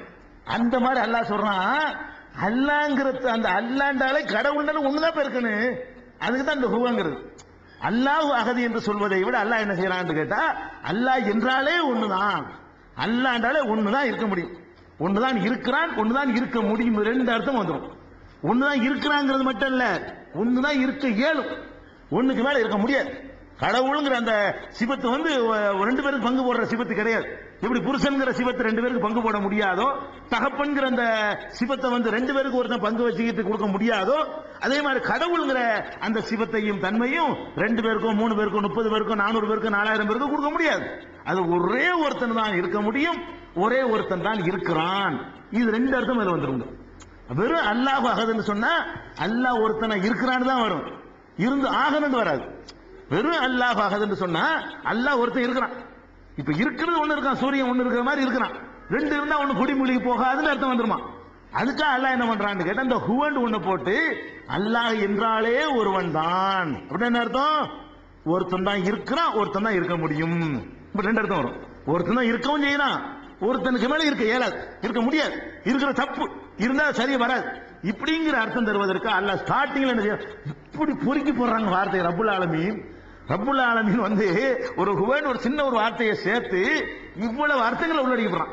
அப்ப குல் நபியை நீங்கள் சொல்லுங்கள், ஹுவல்லாஹு அஹத், அல்லாஹ் என்றாலே ஒருவன் தான். இதுல வந்து கருத்துக்கு இதுல விவாதம் பண்ணக்கூடாதுன்னா, ஒரு மனுஷனுக்கு 2 தகப்பன் இருக்கலாமா, ஒரு தகப்பன் இருக்கலாமான்னு பட்டிமன்றம் நடத்துவானே எவனாச்சு?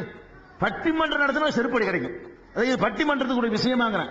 சில விஷயங்கள் தான் என்ன செய்யலாம், ஒரு சட்டை வைத்துக் கொள்வது நல்லதா, 2 சட்டை வைத்துக் கொள்வது நல்லதான்னு பட்டிமன்றம் வைக்கலாம். ஒரு மனிதனுக்கு ஒரு வீடு இருப்பது நல்லதா, 4 வீடு வைத்துக் கொள்வது நல்லதான்னு என்ன செய்யலாம், பட்டிமன்றங்கள் வைக்கலாம். ஒருவன் வந்து 2 டிகிரி வாங்குவது நல்லதா, 7 டிகிரி வாங்கி வைத்துக் கொள்வது நல்லதான்னு ஒரு பட்டிமன்றம் வைக்கலாம். எதுல பட்டிமன்றம் வைக்க கூடாது? ஒரு மனிதனுக்கு ஒரு தகப்பன் இருப்பது நல்லதா, 2 தகப்பன் இருப்பது நல்லதான்னு போட்டா ஆம்பளை பொம்பளை அத்தனையும் சேர்ந்துட்டு போய் நடத்துறவங்களுக்கு செருப்படி கொடுத்தோம். ஏண்டா இது ஒரு தலைப்பா, இது ஒரு சர்ச்சையா, இது ஒரு சந்தேகமா, இது வந்து ஆராய்ச்சிக்குரிய மேட்டரா? ஒண்ணுதானே இருக்க முடியும், இன்னொன்னு இருக்கலாமான்னு டவுட் கிளப்புறதே ஒரு அயோக்கியத்தனம்டான்னு கேட்க மாட்டாங்களா? அப்படி மேட்டர் இது அல்லான்னு அதுல என்னத்துக்கு 2 பேச்சு வருது, கிறுக்கன் அப்படி பண்ணுவான்னு அர்த்தம் இல்ல. இவ்வளவு தத்துவத்தை அல்லாஹ் உள்ளடக்கி சொல்றான். அல்லாஹு ஹுவல்லாஹு அஹத், அல்லாஹ் என்றாலே ஒருவன் தான் அப்படின்றான். இப்படி சொல்லிட்டு இதனுடைய நியாயங்களை பல இடங்கள்ல சொல்லியிருக்கிறான். அந்த நியாயங்கள் உங்களுக்கு ரப்புல் ஆலமீன் சொன்ன நியாயங்கள் தான். அந்த அல்லாஹ் அஹத், அல்லாஹ் ஒருத்தனா தான் இருக்கணும் என்பதனால அது ஏன் ஒண்ணு இருக்க வேண்டும் அப்படிங்கிறதுக்கு உங்களுக்கு அல்ஹம்து சூரா விளக்கும் பொழுது ரப்புல் ஆலமீன்ல விரிவா சொல்லி இருக்கிறோம். சாட்டா லேச நினைவுபடுத்திக்கிறோம். ஒரு கடவுள் இல்லாம போனால் என்ன நடக்கும், 1க்கு பதிலா 2 இருந்தா என்ன நடக்கும், 3 இருந்தா என்ன நடக்கும், அதை நம்மளா கூட ஆய்வு பண்ண வேண்டியதில்லை. அல்லாஹ்வே இதை சொல்றான். லவ் கான ஃபீஹிமா ஆலிஹத்துன் இல்லல்லாஹு லஃபஸததா, இந்த வானங்களிலும் பூமியிலும் அல்லாஹ்வை தவிர வேற 1 2 3 கடவுள் இருந்திருப்பார்களேனால், மேற்கொண்டு 1 அல்ல 2 அல்லது 3 10 100 கடவுள் இருந்திருப்பார்களேனால், மேற்கொண்டு 1 அல்ல 2 அல்லது 3 10 100 இருந்திருப்பார்களேனால் லஃபஸததா, இந்த வானங்களும் பூமியும் என்றோ சீரழிந்து போயிருக்கும். இருந்திருப்பார்களே, இன்னைக்கு இருந்த நாளைக்கு சீரழியும் சொல்லல, இருந்திருப்பார்களேயானால் இந்த உலகம் முந்தா நாள் படைக்கப்படல. அல்லாஹ் சொல்றான், போன வாரமா படைச்ச இந்த உலகத்தை லட்சம் கோடானு கோடி வருஷம் ஆகிவிட்டது. 2 பேர் இருந்திருந்தாங்கன்னா இந்த கோடானு கோடி வருஷத்துக்கு நாசமாகாம இருக்காது. இவன் இங்கிட்டு இழுப்பான் அங்கிட்டு இழுப்பான், அடிச்சுட்டு செத்து போயிருப்பாங்க. 2 கடவுள் இருந்தான்னு சொன்னா இவன் கிழக்க ஊதின்னு சொல்லுவான், மேற்கத்தான் ஒதுக்கி வைக்குவான். அது எப்படி? அது 4 நாளைக்கு ஒத்து போகலாம், 5 நாளைக்கு ஒத்து போகலாம், அப்புறமேல ஒத்து போக முடியாது. ஒத்து போறது கடவுளுக்கு தப்புல. கடவுளுங்கிறவன் அவன் என்ன நினைச்சான் அதை நிக்கணுமே தவிர அவர் கன்சல்ட் பண்ணிட்டு போவோம் என்னால விற்கிறது. கடவுள் அப்படி செய்யக்கூடாது. இவர் அவரை கன்சல்ட் பண்ணி இவர் அவரை கன்சல்ட் பண்ணிட்டு போய் முடிவு எடுத்தாங்கன்னா கன்சல்ட் பண்றது வீக்னஸ் கடவுள் தன்மைக்கு. அவரே கன்சல்ட் பண்ணணும், அவருக்கு தான் எல்லா அறிவும் இருக்கும்ல. கடவுள்ங்கிறவன் அவன் நினைச்சதை அவன் செய்யணும்னு வரும் பொழுது இவன் ஒண்ணு நினைக்க அவன் ஒண்ணு நினைச்சிருந்தார்களே, ஆனால் என்ன நடந்திருக்கு? அழிஞ்சு போயிருக்கும். பூமியும் சூரியனும் மோதி இருக்கும், சந்திரனும் செவ்வாய் மோதி இருக்கும், சுக்கிரனும் வியாழனும் மோதி இருக்கும். இப்படி மோதி சுக்குநூறாகி சின்ன பின்னமா என்ன இது எங்கிட்டு சுத்துமா? இல்ல இப்படி சுத்தி விடு, இது கொஞ்சம் வேகத்தை கொஞ்சம் கூட்டு, சூரியன்ல கொஞ்சம் வெப்பத்தை அதிகமாக்கு இருந்தா கரைஞ்சி சாம்பல போயிருவோமே. அப்ப என்ன எவ்வளவு அதனுடைய அளவு எவ்வளவு, குளிர் எவ்வளவு இருக்குன்னு, காற்று எவ்வளவு இருக்குன்னு, அதனுடைய சுத்திர வேகம் எவ்வளவு இருக்குன்னு, இருக்கக்கூடிய சக்தி எவ்வளவு இருக்குன்னு, எவ்வளவு இருக்க வேண்டும் என்று இப்ப இருந்து கொண்டு சீரா இருக்கிறதோ இதுல என்னத்தையாவது மாத்தி தொலைஞ்சாங்கன்னு வைங்க, புரிஞ்சு வச்சுக்காத. அப்ப ஒரு கடவுளுக்கு மேல உலகம் இருந்திருந்தா அழிஞ்சு நாசமாயிருக்கும். அழியுதா? ஏதாச்சும் கோளாறு ஏற்படுதா? முட்டி மோதிக்கிறதா? அது மாட்டுக்கு நூல் பிடிச்ச மாதிரி உலகம் போய்கிட்டே இருக்கிறது. எந்த அளவுக்கு நூல் பிடிச்ச மாதிரி போயிருக்கிறது. இன்னைக்கு வந்து எத்தனை மணிக்கு சூரியன் மறையும்னு உங்களுக்கு சொல்ல இயலும். நாளைக்கு தானே இல்ல 3004 ஜனவரியில 5ஆம் தேதிக்கு எத்தனை மணிக்கு சூரியன் மறையும் சொல்லலாம். நம்ம இருக்கு 2004, நம்ம இன்னொரு 1000 வருஷம் தள்ளி 3004வது வருஷம் ஜனவரி மாசம் 13ஆம் தேதி சென்னையில எத்தனை மணிக்கு சூரியன் மறையும் இப்ப சொல்லலாம். ஏன் சொல்லலாங்கிறீங்க? கரெக்டா ஓட்டம் தீர்மானிக்கப்பட்டிருக்கு, அது மாற முடியாது. அந்த என்ன வேகத்துல எந்த டைரக்ஷன்ல சுத்தி கொண்டிருக்கிறதோ அதில் எந்த மாற்றமும் ஏற்படாத காரணத்தினால 1000 வருஷத்துக்கு பிந்தினதெல்லாம் சொல்ல முடியும். இன்னொரு 500 வருஷத்துக்கு பிறகு வரக்கூடிய வால் நட்சத்திரம் வந்து அதை சொல்ல முடியும். புதன்ல ஒரு கருப்பு புள்ளி ஒண்ணு வரும், அதை எல்லாரும் வந்து கண்ணாடில போய் பார்க்கலாம்னு சொன்னோன்னு பாக்குறோமா இல்லையா? அது எத்தனையோ வருஷங்களுக்கு ஒரு தடவை தான் வரும். அதை கூட எப்ப வரும் இன்னைக்கு உட்கார்ந்து என்ன செய்ய முடியும், சொல்ல முடியும். இப்ப வந்து செவ்வாயில போய் இறங்கி இருக்கிறாங்க, வெறும் ஆள் இல்லாத ஓடத்தை இறக்கி இருக்கிறான். செவ்வாயில அமெரிக்கா இறக்கி இருக்கிறான் நாசாவுல இருந்து. ஏன் இறக்குனா? இவனு அதுவும் ஓடிக்கொண்டிருக்கு, சுத்திக்கிட்டு இருக்கா இல்லையா? இவனு ஓட அதுவும் ஓட எப்படி சரியா வரும்? அதனுடைய வேகம் சுழற்சி எல்லாத்தையும் என்ன பண்ணிருக்காங்க, கணிக்கிறான்னு சொன்னா கரெக்டா இருக்குன்னு அர்த்தம். அதனுடைய வேகம் எல்லாம் கரெக்டா இருக்கிறதுனாலதான் இப்ப இங்க இருந்து அனுப்பணும்னு சொன்னா இத்தனை வருஷத்துக்கு பிறகு இந்த இடத்துல போய் இத்தனை மணிக்கு அது இறங்கும் இவன் கணக்கு பண்றான்.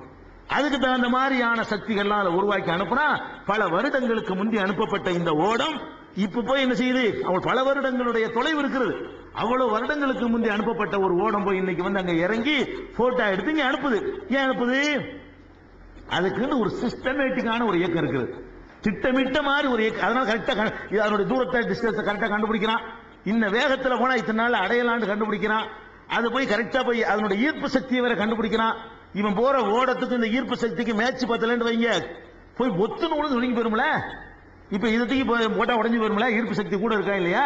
அப்ப எல்லாத்தையும் கணக்கு பண்ணி அதுக்கு தகுந்தவாறு அந்த மெட்டீரியலை உருவாக்கி அனுப்பும் பொழுது மனுஷனுக்கு வெற்றி கிடைக்குது.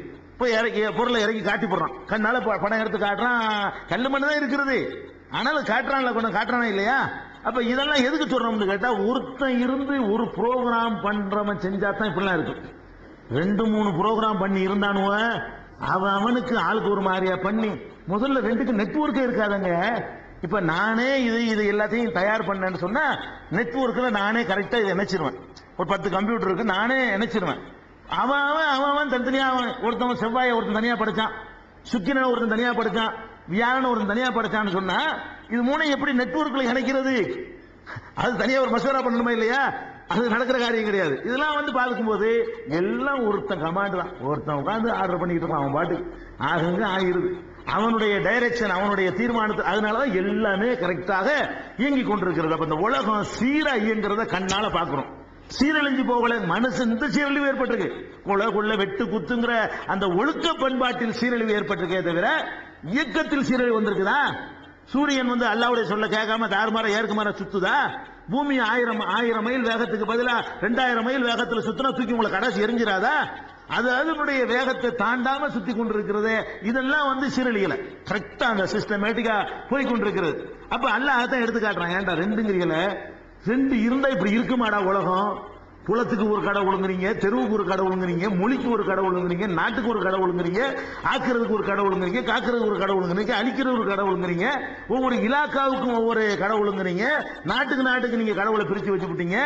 ஒவ்வொரு செக்ஷனுக்கு ஒரு கடவுள், கையை உரட்டுறதுக்கு ஒரு கடவுள், நோயை விரட்டுறதுக்கு ஒரு கடவுள், காசை தர்றதுக்கு ஒரு கடவுள், கல்விக்கு ஒரு கடவுள், கர்மாதிக்கு ஒரு கடவுள்னு சொல்லி இப்படி கடவுளை தாறுமாறா கூறு போட்டு வச்சிருக்கீங்களப்பா. இதெல்லாம் இருக்க முடியுமா? இருந்தா சீரா இயங்க முடியுமா? இவ்வளவு அழகா ஒழுங்கா போயிட்டு இருக்கு. இப்படிப்பட்ட உலகத்தை பார்த்துட்டா நம்ம சொல்லலாம். ஒரே ஒரு கரெக்டான திறமையான ஒழுங்கான ஒரே ஒருத்தனுடைய நிர்வாகத்தில் ஒரு பள்ளிக்கூடம் இயங்குறது. ஒரு பள்ளிக்கூடத்தில் நான் முதல்வரா இருக்கிறேன், 25 வாத்தியார் இருக்கிறாங்க, ஒரு 300 மாணவர்கள் படிக்கிறாங்க. எல்லாம் நான் கரெக்டான ஆளாவும் இருக்கணும், நானும் மூளை உள்ள ஆளாவும் இருந்து கரெக்டா உள்ள ஆளா இருந்து எல்லாம் சிஸ்டமேட்டிக்கா செய்யற ஆளாதுன்னு வைங்களேன். அதை பார்த்தாலே தெரியும் அவ்வளவு அற்புதமான நிர்வாகம் அப்படி சொல்லிடுவோமா இல்லையா? 5 முதல்வர் இருந்தான்னு வைங்க, என்ன ஆகும்? இங்கிட்டு 10 பேர் கூச்சல் போடுவான், இவனுக்கு அவன் கத்தும், அவனுக்கு கொஸ்டின் இருந்திருப்பாங்க, இவனுக்கு எதுக்கு அங்க போட்டுருப்பான், அதுக்கு இங்க போட்டிருப்பான். பார்த்தாலே அருவருப்பா இருக்கும். அப்ப அதை பார்த்துட்டே சொல்லலாம், இவங்க 7 பேர் இந்த நாசமாக்குறாங்க, ஒரு தலைமையின் கீழே ஒரு கண்ட்ரோல் இது எங்கல ஒழுங்கா எங்களை சொல்லி போடலாம். அப்ப இந்த உலகத்தை பார்த்துட்டு முடிவு பண்ணுங்கடா, ஒண்ணுதான் இருக்குன்னு நல்லா கேட்கறான். லவ்கான பிஹிமா ஆலிஹத்துன் இல்லல்லாஹு லஃபஸதா. அல்லாஹ் தவிர வேற கடவுள் இருந்தா நாசமா போயிருக்கும், இருக்க முடியாது, நாசமாகல.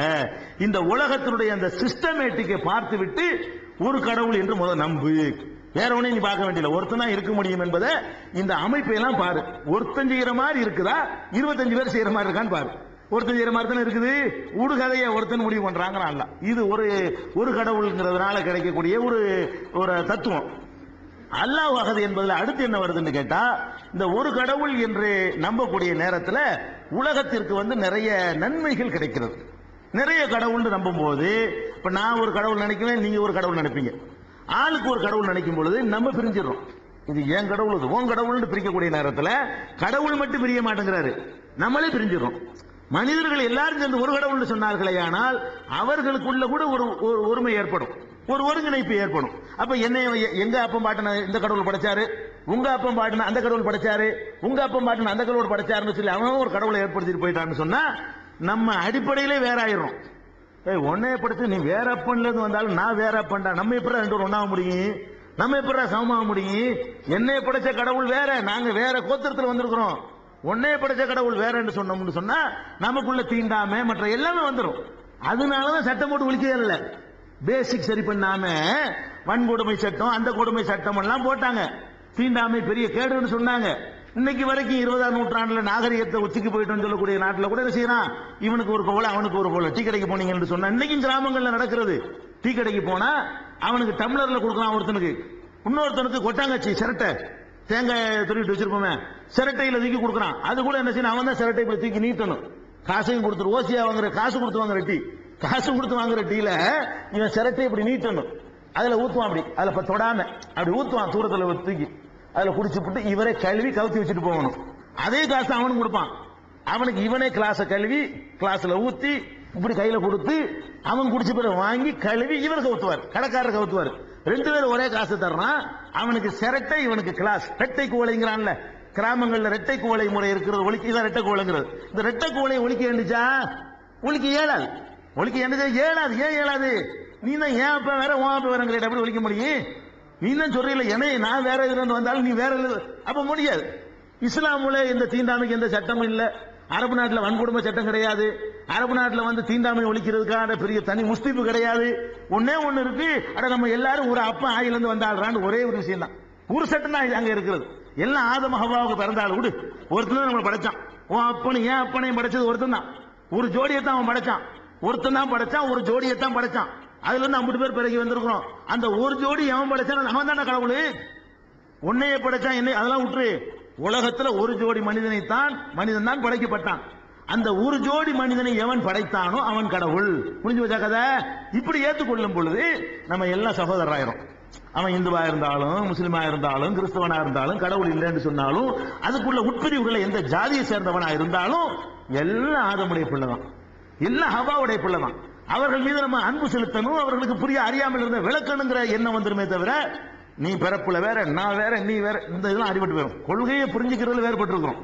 சரியான எது சரியான பாதையை தேர்ந்தெடுப்பதில் வேறுபட்டு இருக்குமே தவிர, பிறப்புல நம்ம எல்லாம் அண்ணன் தம்பி தான் இப்படிங்கிற ஒரு சகோதரத்துவம் கிடைக்கும்னு சொன்னா, இந்த குல் ஹுவல்லாஹு அஹது இந்தியாவுடைய சட்டமா போனால் வன்கொடுமை சட்டம், தீண்டாமை சட்டம் எல்லாம் தேவை கிடையாது.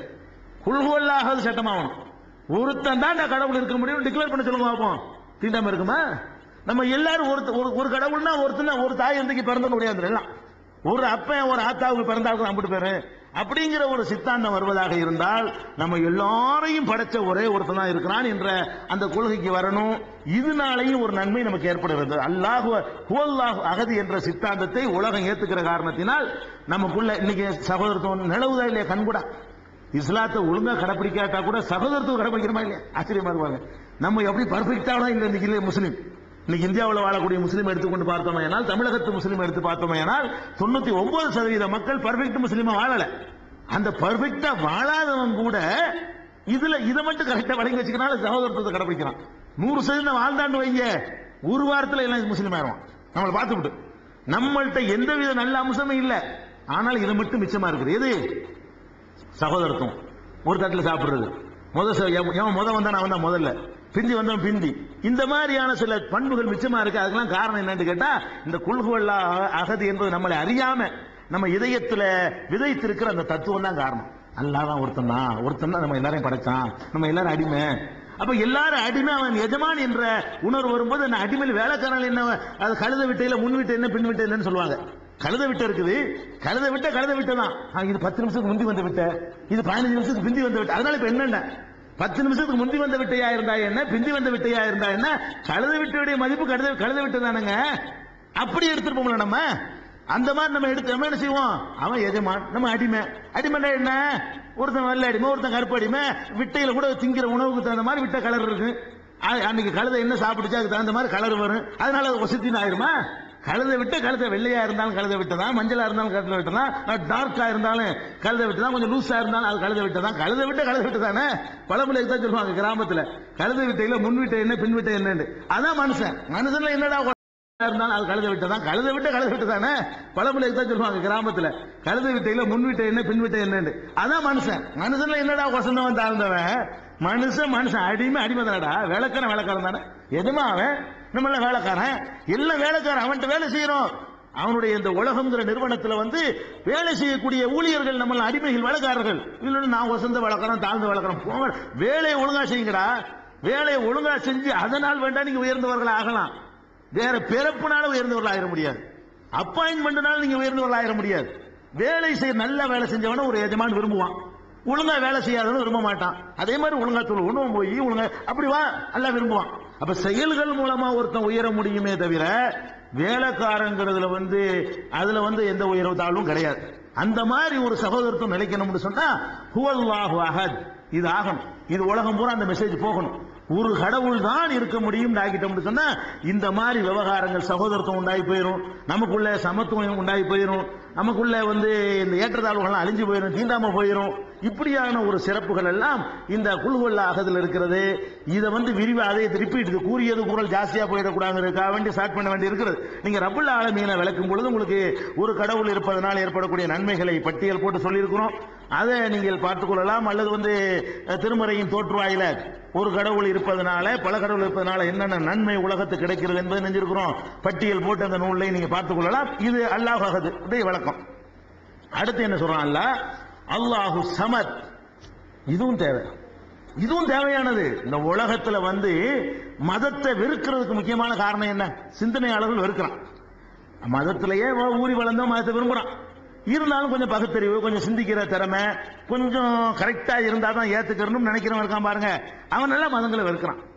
மதங்களை வெறுக்கிறதுக்கு என்ன காரணம் நீங்க பாத்தீங்கன்னு சொன்னா மதங்களின் பெயரால் நடக்கிற சுரண்டல் தான் காரணம். மதத்தை பார்க்கறான், எல்லாம் ஏமாத்துறாங்க, எல்லாம் அவங்க சுயநலத்துக்கு உண்டாக்கி வச்சிருக்கிறாங்க, இவங்க நம்மளை ஏமாத்தி காசு பறிக்கிறாங்க, பணம் பறிக்கிறாங்க என்று மதங்களை பற்றி அவன் நினைக்கிறான். அந்த நினைப்பிற்கெல்லாம் என்ன காரணம் தெரியுமா? எதை வச்சு இந்த புரோகிதர்கள் புரோக்கர்கள் உங்களை ஏமாத்துறாங்க என்று கேட்டால் கடவுளை வைத்துதான் ஏமாத்துகிறார்கள். எப்படி ஏமாத்துறான்? அவனுக்கு செய்யறான், நான் இந்த வேலை செய்யறேன், எனக்கு நீ குடுன்னு கேட்டு வாங்க மாட்டான். இந்த மதத்தின் பெயரால ஏமாத்துற மட்டும் என்ன செய்வான்னு கேட்டா கடவுளுக்கு கொடுங்க, கடவுளுக்கு போட்டு போங்க, கடவுளுக்கு இந்த உண்டியல்ல போடுங்க, கடவுளுக்கு கொண்டாந்து காணிக்கை போடுங்க. அப்ப கடவுளுக்கு கொடுன்னு சொல்லி வாங்கித்தான் அவன் திங்கிறான். அதாவது எனக்கு கொடுன்னு எவனா சொல்றானா? நான் இந்த கோயிலை கட்டி காத்து கொண்டிருக்கிறேன், நான் கூட்டுகிறேன், பெருக்குகிறேன், நான் பூஜை செய்கிறேன், நான் தான் இவ்வளவு கஷ்டப்படுகிறேன், அதற்காக நீங்கள் ஏதாவது தந்துட்டு போங்கன்னு கேட்டானா? அது கேட்டா அவன் சுரண்டல் அர்த்தம். அது தப்பான காரியம் செய்யறான், அது ஒரு விஷயம். சுரண்டல ஏமாத்தல உள்ளது சொல்லி கேட்கறான். நான் கூட்டுறேன்ல, நான் பெருக்கிறேன்ல, நான் லைட் போடுறேன்ல, நான் தண்ணி போடுறேன்ல, அது செய்யறேன்ல, கழுவுறேன்ல, ஏதாவது கொடுத்துட்டு போங்கடா. இப்படி கோயிலுக்கு வர்றவர்கள்ட்ட வழிபாட்டு தலக்கு வர்றவங்கள்ட்ட கேட்கறாங்களா? கேட்க மாட்டாங்க. எப்படி கேட்பாங்க? கடவுளுக்கு போட்டு போங்க, இதுல போட்டு போங்க, அதுல போட ஏன்ட்டு தந்துட்டு போங்க, அதுல போட விட மாட்டாங்க. உண்டியல்ல போட்டா 25 பேருக்கு பங்கு வைப்பாங்கல்ல, இவர் 25 குரு பாருங்க, பங்கு வச்சிருவாங்க. 25ல ஒண்ணுதான் கிடைக்கும். ஆஹா இது சரிப்பட்டு வராதுன்னு என்ன செய்வான்? நம்ம கையில கொடுத்துருங்க, பாக்கெட்ல வச்சுக்கிறேன். கடவுளுக்கு தாண்டு கேட்டு அப்ப என்ன கோளாறு நல்லா பாக்குறான். இவங்க பெரிய மிஸ்டேக் எங்க பண்றாங்க கேட்டா கடவுளை சொல்லி மக்களை சுரண்டி திங்கிறாங்க. இதை ஒழிக்கணும்னு சொன்னா வேற பிடிச்சு உருவணும். கடவுள் பேர்ல சுரண்டாதன்னு சொன்னாலும் திருத்த இயலாது. அது என்ன செய்யும்? வளர்ந்துகிட்டே இருக்கும். மேல வெட்ட வெட்ட துளுத்துக்கிட்டு தான் இருக்கு. ஒரு விஷ செடி வளர்ந்துகிட்டு இருக்கிறது, மேல வெட்டி வெட்டி விடுறீங்க, வளர வளர நாளைக்கு துளுத்து இருக்கும், நாளைக்கு போய் வெட்டணும், நாளை கழிச்சு துளுத்துக்கிட்டு இருக்கும், நாளை கழிச்சு வெட்டணும், டெய்லி வெட்டணும். 2 நாளைக்கு வெட்ட மறந்துட்டா ஜாஸ்தியா போயிடும். அப்ப இத என்ன பண்ணணும், இதுக்கு கீழே புடுங்கடா. இந்த மாதிரி சுரண்டல காலி பண்ண வேற புடுங்கி வீசுவியா, வேர்ல ஆசிட்ட ஊத்து, அப்புறம் தடுக்குமா? ஆசிட்ட கொண்டு போய் எங்க ஊத்தணும்? வேர்ல ஊத்தணும். அல்லாஹ் என்ன செய்யறான், கடவுள் பேர்ல சுரண்டாதுன்னு சொன்னா கூட அது வெட்டி துள்ளிட்டே இருக்கும். சுரண்டு போகலாம சொல்லிட்டு இருக்கணும். அல்லாஹ் என்ன பண்றான்னு கேட்டா அதெல்லாம் தாண்டி போய் வேருக்குள்ள போறான். மேல விசைச்செடி வளருது, அதை கண்டுக்கிறாம இங்க போய் உருகுடா, கீழே உருகுடா வேறங்கிறான். என்ன சொல்றான்? அல்லாஹு சமத். அல்லாஹ் தேவை இருக்கக்கூடாதா? அல்லாஹ் என்பவன் தேவையற்றவன். முதல்ல அல்லாங்கிற இலக்கணத்தை ஒழுங்கா புரிஞ்சுக்கிட்டேன்னு சொன்னா அல்லாஹ்வுக்கு வேணும்னு கேட்பானா? அல்லாஹ்ங்கிறவன் சமத். சமதுனா என்ன அர்த்தம்? ஒரு தேவையும் இல்லாதவன், எந்த தேவையும் இல்லை. இப்ப கடவுளுக்கு தேவை என்பதுதான் எல்லா விதமான சுரண்டலுக்கும் வழிவகுக்கிறது. இப்ப உணவு இருக்கிறது, அதை கொண்டு கடவுளுக்கு படையல் பண்றாங்க. கடவுளுக்கு படையல் பண்ண என்ன சொல்லி மக்கள் நம்ப வைக்கிறாங்கன்னு கேட்டா அது அப்படித்தான் இருக்கு. அதுல உள்ள முக்கியமான விஷயத்தை அவர் எடுத்துக்கிடுவார். அந்த உணவை என்னடா படைக்கிறீங்க, படைக்கிறதுக்கு முன்னாடி ஒரு எடை போட்டுக்க வேணும்னா எடை போடு. ஒரு 1.5 கிலோ இருக்குதா, 1.5 கிலோ படைச்சு முடிச்ச உடனே எடை போடு. 1.5 கிலோ தான் இருக்கு. அவர் 5 கிராம் கூட திங்கல. ஒரு உணவை எடுத்துக்கிட்டு இப்படி கத்து காட்டுறீங்க, அதுல என்னத்தையாவது எடுத்திருக்காரான்னு பார்த்தா எடை போட்டு பார்க்கணும்ல, எடை போட்டு பார்க்கணும். அப்படி எடை போட்டு பாரு. அல்ல எடை போட்டு பார்க்க வேணாம், சத்தை எடுத்துட்டா எடை இருக்குதான் செய்யும். சரி, சத்தை செக் பண்ணு, அதுல என்னென்னலாம் இருக்குதுன்னு சொல்லி டெஸ்ட் பண்ணிக்க, லேப் டெஸ்ட் பண்ணிக்க. படையல் பண்ணி முடிச்சுட்டு இன்னொரு செக் பண்ணு, ஆமா இதுல இந்த குளுக்கோஸ் எல்லாம் காணா அப்படின்னு ஏதாவது கண்டுபிடிச்சியா? அப்படியும் கண்டுபிடிக்கல. கடவுளுக்கு முன்னாடி இப்படி போட்டு காட்டுறாங்க. காட்டுறதுக்கு முந்தி அது என்னவா இருக்குதோ அதுதான் பிந்தியும் இருக்கிறது. ஆனால் இந்த அறியாத மக்களை எப்படி நம்ப வச்சிருக்காங்கன்னு கேட்டா, இப்படி காட்டின உடனே அவர் தனக்கு தேவையானதை மட்டும் எடுத்துக்கொள்வாரு. இந்த சக்கையத்தை நாங்க திங்கிறோம், இவன் திங்கிறதுக்காக வேண்டி கடவுள் திங்கிறார்னு ஏமாத்தி என்ன பண்றான், அவருக்கு வேண்டியது அவர் எடுத்துக்கிட்டாரு. இது அவர் வச்ச மிச்சம், அவர் வச்ச மிச்சத்தை நான் சாப்பிடுறேன்னு சொல்லி என்ன செய்யறான், அதை சாப்பிடுற காட்சியை பாக்குறீங்க. அப்ப நம்ம என்ன பண்ணணும், அந்த சத்து அவருக்கு தேவையில்லை, ஒரு பருக்கையும் தேவையில்லை. அழகா அந்த தேங்காய் உடைக்கும் போது சொல்லுவாங்க, பாத்திருக்கீங்களா? தேங்காய் உடைக்கும் போது கடவுளுக்கு தேங்காயை உடைக்கிறான், உடைச்ச உடனே அந்த ஓடு அங்கதான் கிடக்குது. தேங்காயை எல்லாம் பொறுக்கிட்டு போய் தின்றுறாங்க. உடைச்ச உடனே நிப்பாங்க ரெடியா, ஆள் கொடுத்துட்டு பொறுக்கிட்டு போயிடுறாங்க. தண்ணியை பூமி குடிச்சு போயிடுது. கடவுளுக்கு என்ன, இதுக்கு என்ன கடவுள் எடுத்துட்டாரு, ஓங்கி உடைக்கிறான். உடைச்ச உடனே இதை செதறது ஆள் கொடுத்து எடுத்துக்கிறாங்க. தண்ணி கீழே போயிடுது. என்னத்தை இப்ப கடவுள் எடுத்துக்கிட்டாரு? அதுக்கு என்ன பண்ணான் தெரியுமா? அதுக்கு ஒரு தத்துவத்தை வச்சான். என்ன சத்தம் வச்சான்? சத்தம் ஜாமிக்கு, சத்தம் இருக்க அதான் ஜாமிக்கு, தண்ணி பூமிக்கு, தேங்காய் ஆசாமிக்கு. அவன் என்ன பண்ணிட்டான், அப்ப கூட ஒண்ணு இல்லைங்கிறதுக்காக வேண்டி இந்த சத்தம் இருக்கு பாருங்க, இதை கடவுள் எடுத்துக்கிட்டாரு. இதுதான் அவருக்கு வேணும். இந்த சத்தம், தேங்காய் சத்தம் அவருக்கு பிடிக்கும். அதுக்காக வேண்டி ஒண்ணுமே எடுக்கலையடா, அந்த தேங்காய் இருக்குன்னு கேட்டா எப்படி பண்ணிட்டான் பாயிண்ட? இல்ல அவர் சத்தம் தேவை, தேங்காய் தேவையில்லை. அந்த தேங்காயை உடைக்கும் போது வருகிற சத்தம் அவருக்கு வேணும். சத்தத்தை எடுத்துட்டார். டொப்புன்னு போட்டியில ஒரு சத்தம் ஒன்று கிடைச்சல, அது போச்சு கடவுளுக்கு. அதுக்கு தான் உன்னை உடைக்க சொல்றேன். இது அவர் எடுத்துக்கிட்டது மிச்சம். அதுல 3 வருதான், தண்ணி 1 வருதான், அப்புறமேல தேங்காய் 1 வருதான், சத்தம் 1 வருதான். அப்ப அவர் 1 எடுத்து 2 தர்றாரு, 2 தான் நம்ம எடுத்துக்கிட்டோம் அப்படின்னு சொல்லி திங்கிறான். அதுக்குதான் அல்லாஹ் சொல்றான், அடை சத்தமும் தேவையில்லை, அல்லாஹு சமத். அல்லாஹ்வுக்கு சத்தமும் தேவையில்லை, அல்லாஹு சமத். அதுல உள்ள சத்தும் அவனுக்கு தேவையில்லை.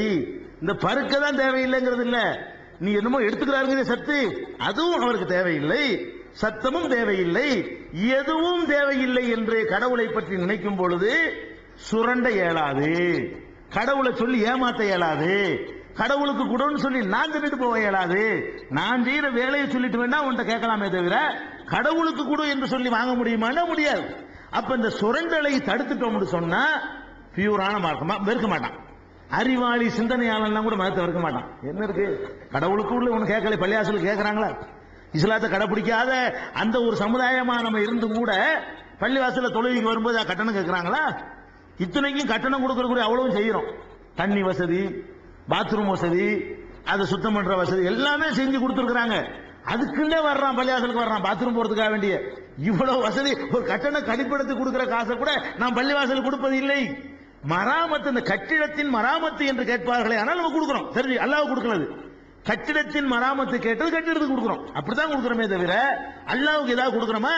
அங்கதான் வாங்கிட்டு வர்றோம். பள்ளிவாசலுக்கு போனோம்னு சொன்னா ஒரு தடவை பள்ளிவாசலுக்கு நீங்க போயிட்டு வந்தீர்களே, ஆனால் அந்த பள்ளிவாச நிர்வாகத்தினால் எப்படியும் நீங்கள் 5 ரூபாயை நீங்க பயன்படுத்தி தான் வர்றீங்க. அதுல உள்ள ஃபேனு, காத்து, கரண்ட், அந்த பாயுடைய தேய்மானம், தரையுடைய தேய்மானம், செருப்பு போட்டு வச்சு அதுல தூசி சுத்தம் பண்றது, தண்ணி யூஸ் பண்றது, பாத்ரூம் போறதுன்னு பாத்தீங்கன்னா ஒரு வக்துக்கு நீங்க உள்ள போயிட்டு வந்தீங்கன்னா உங்களுக்காக வேண்டி அல்லாஹ்வுடைய ஆலயம் 5 ரூபாய் செலவு பண்ணுது. ஒரு சராசரியா ஒரு மனிதனுக்கு ஆகிற செலவு 5 ரூபாய் செலவாகுது பள்ளிவாசலுக்கு. அந்த மாதிரி செலவு தான் நீங்க 25 ரூபாய் டெய்லி அடிச்சுட்டு வரீங்க பள்ளிவாசலுக்கு போய். 25 ரூபாய் நம்ம செலவு நம்ம கொண்டு கொடுக்கல. ஏன் கொடுக்கல?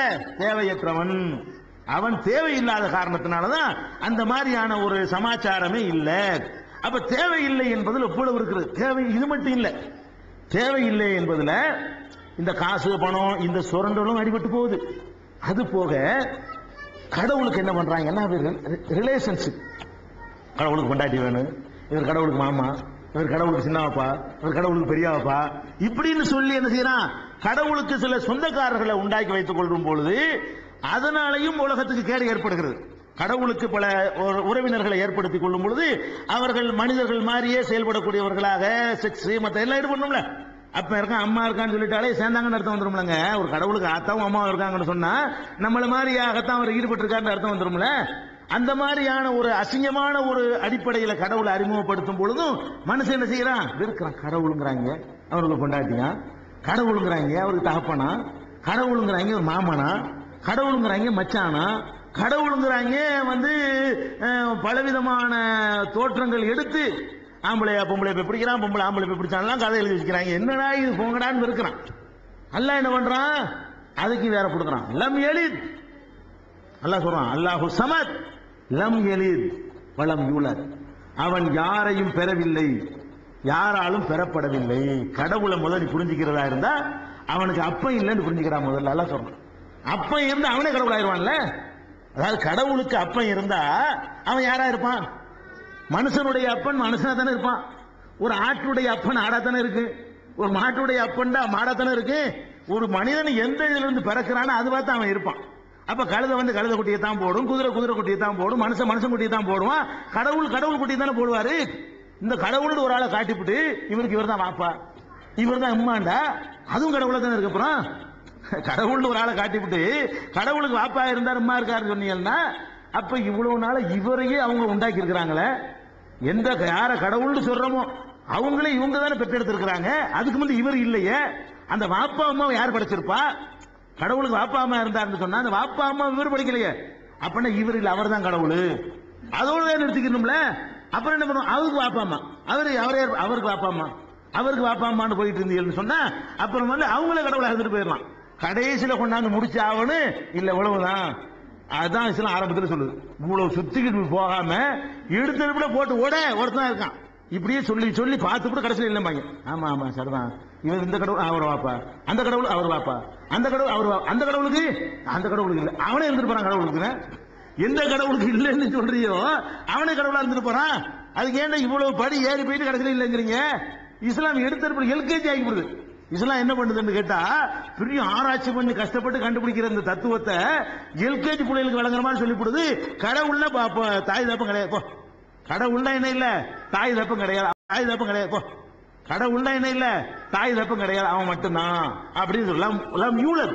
யூலது என்றால் பெறப்படலைன்னா அவனுக்கு தாயும் இல்லை தந்தையும் இல்லை, ரெண்டு பேரும் சேர்ந்தும் இல்ல. அல்ல தாய் மட்டும் இருந்து பெற்றாங்க அதுவும் இல்ல, தகவல் மட்டும் இருந்து பெற்றாங்க அதுவும் கிடையாது. அவனுக்கு தாய் தந்தை இல்ல. எப்ப தாய் தந்தை இல்லைன்னு ஆகிவிட்டதோ மற்ற கீழைகள்லாம் இருக்காதுல்ல. மாமா இருப்பாரா, தாயின்னு ஒருத்தர் இருந்தா தானங்க தாயுடைய அண்ணனை மாமாம்பீங்க. தாயை வெட்டிட்டோம்னா மாமா இல்ல. சித்தப்பா இருப்பாரா, அப்ப இருந்தாலும் சித்தப்பன், அப்பனே இல்லைன்னு இப்படி சித்தப்பா இருக்க முடியும். அப்ப கடவுளுக்கு தகப்பன் இல்லைன்னு சொல்லும் பொழுது சித்தப்பன் இல்ல, பெரிய பையன் இல்ல. கடவுளுக்கு தாய் இல்லைன்னு சொல்லும் பொழுது மாமன் இல்ல, சின்னமா இல்ல, ரெண்டு இல்லாம தாய் இருந்தா தான் தாய்க்கு தங்கச்சி அல்ல தாய்க்கு அண்ணன் அப்படின்னு சொல்ல முடியும். மாமாவும் கிடையாது சின்னமாவும் கிடையாது. அப்ப கடவுளுக்கு இந்த மாதிரி ரிலேஷன்ஷிப் எல்லாம் வெட்டியாச்சு. அப்ப கடவுளுக்கு தாய் தந்தை இல்லைன்ற உடனே அண்ணன் தம்பி இல்லைன்னு ஆயிரும்ல. தாய் தந்தை இருந்தா அந்த தாய் தந்தைக்கு பெற்றெடுத்த அந்த பிள்ளை எல்லாம் இவனுக்கு அண்ணன் தம்பி ஆகும், அக்கா தங்கச்சி ஆகும். கடவுளுக்கு அக்கா யாரு, கடவுளுக்கு கடவுள் தங்கச்சியா வாங்க, நீ கடவுளுக்கு அண்ணனா வாங்கன்னு சொல்ல இயலுமா? பாப்பாவை இல்லையடா அப்புறம் அண்ணன் வரப்போகுது. வாப்பா இருந்துல அத்தா இருந்துல அண்ணன் வரணும் தங்கச்சி வரணும், அத்தாவும் இல்ல அம்மாவும் இல்ல ஆத்தாலும் இல்ல, போ அல்லாஹ் போட்டு உடைக்கிறான். அல்லாங்கிறவனுக்கு வந்து ஆத்தாவும் இல்ல அம்மாவும் இல்ல அப்படின்னா என்ன அர்த்தம்?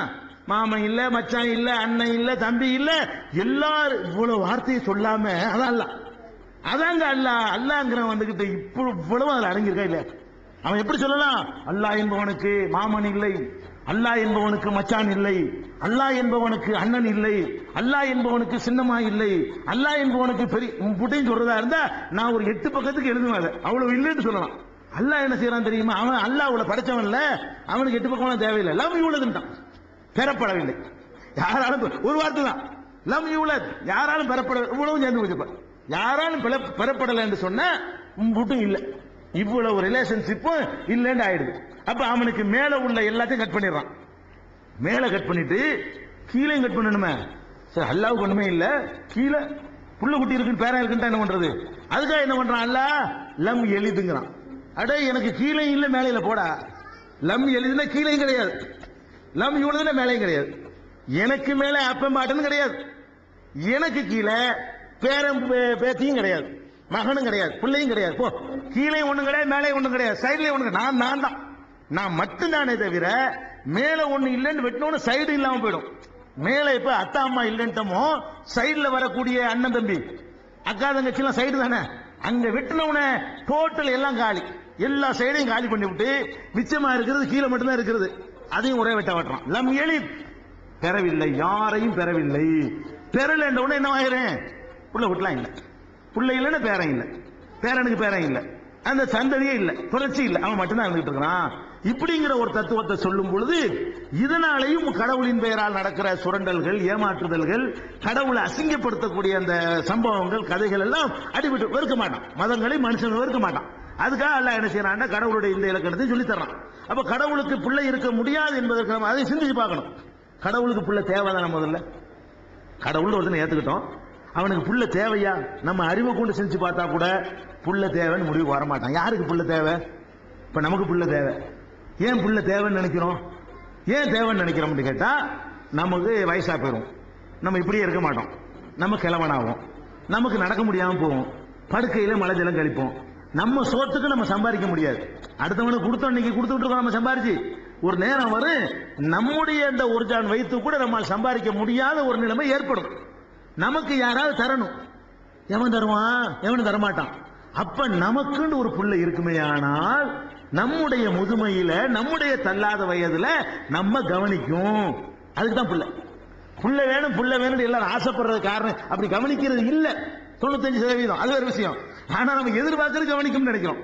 நம்ம எது பின்னாடி தான் அது தெரிஞ்சுக்கிறோம். 90 வயசு 85 வயசு ஆகும்போது தான் ஆஹா தப்பு கணக்கில் போட்டவங்க எல்லாம் கவனிப்பாங்க நினைச்சோமே, ஒருவேளை கவனிக்கலையே நம்மளை தெருவில் விட்டானு நினைக்க போறான். பெரும்பாலும் கவனிக்கிறது இல்லை, பெற்றோர்களை அம்பொன்னு விட்டுறாங்க.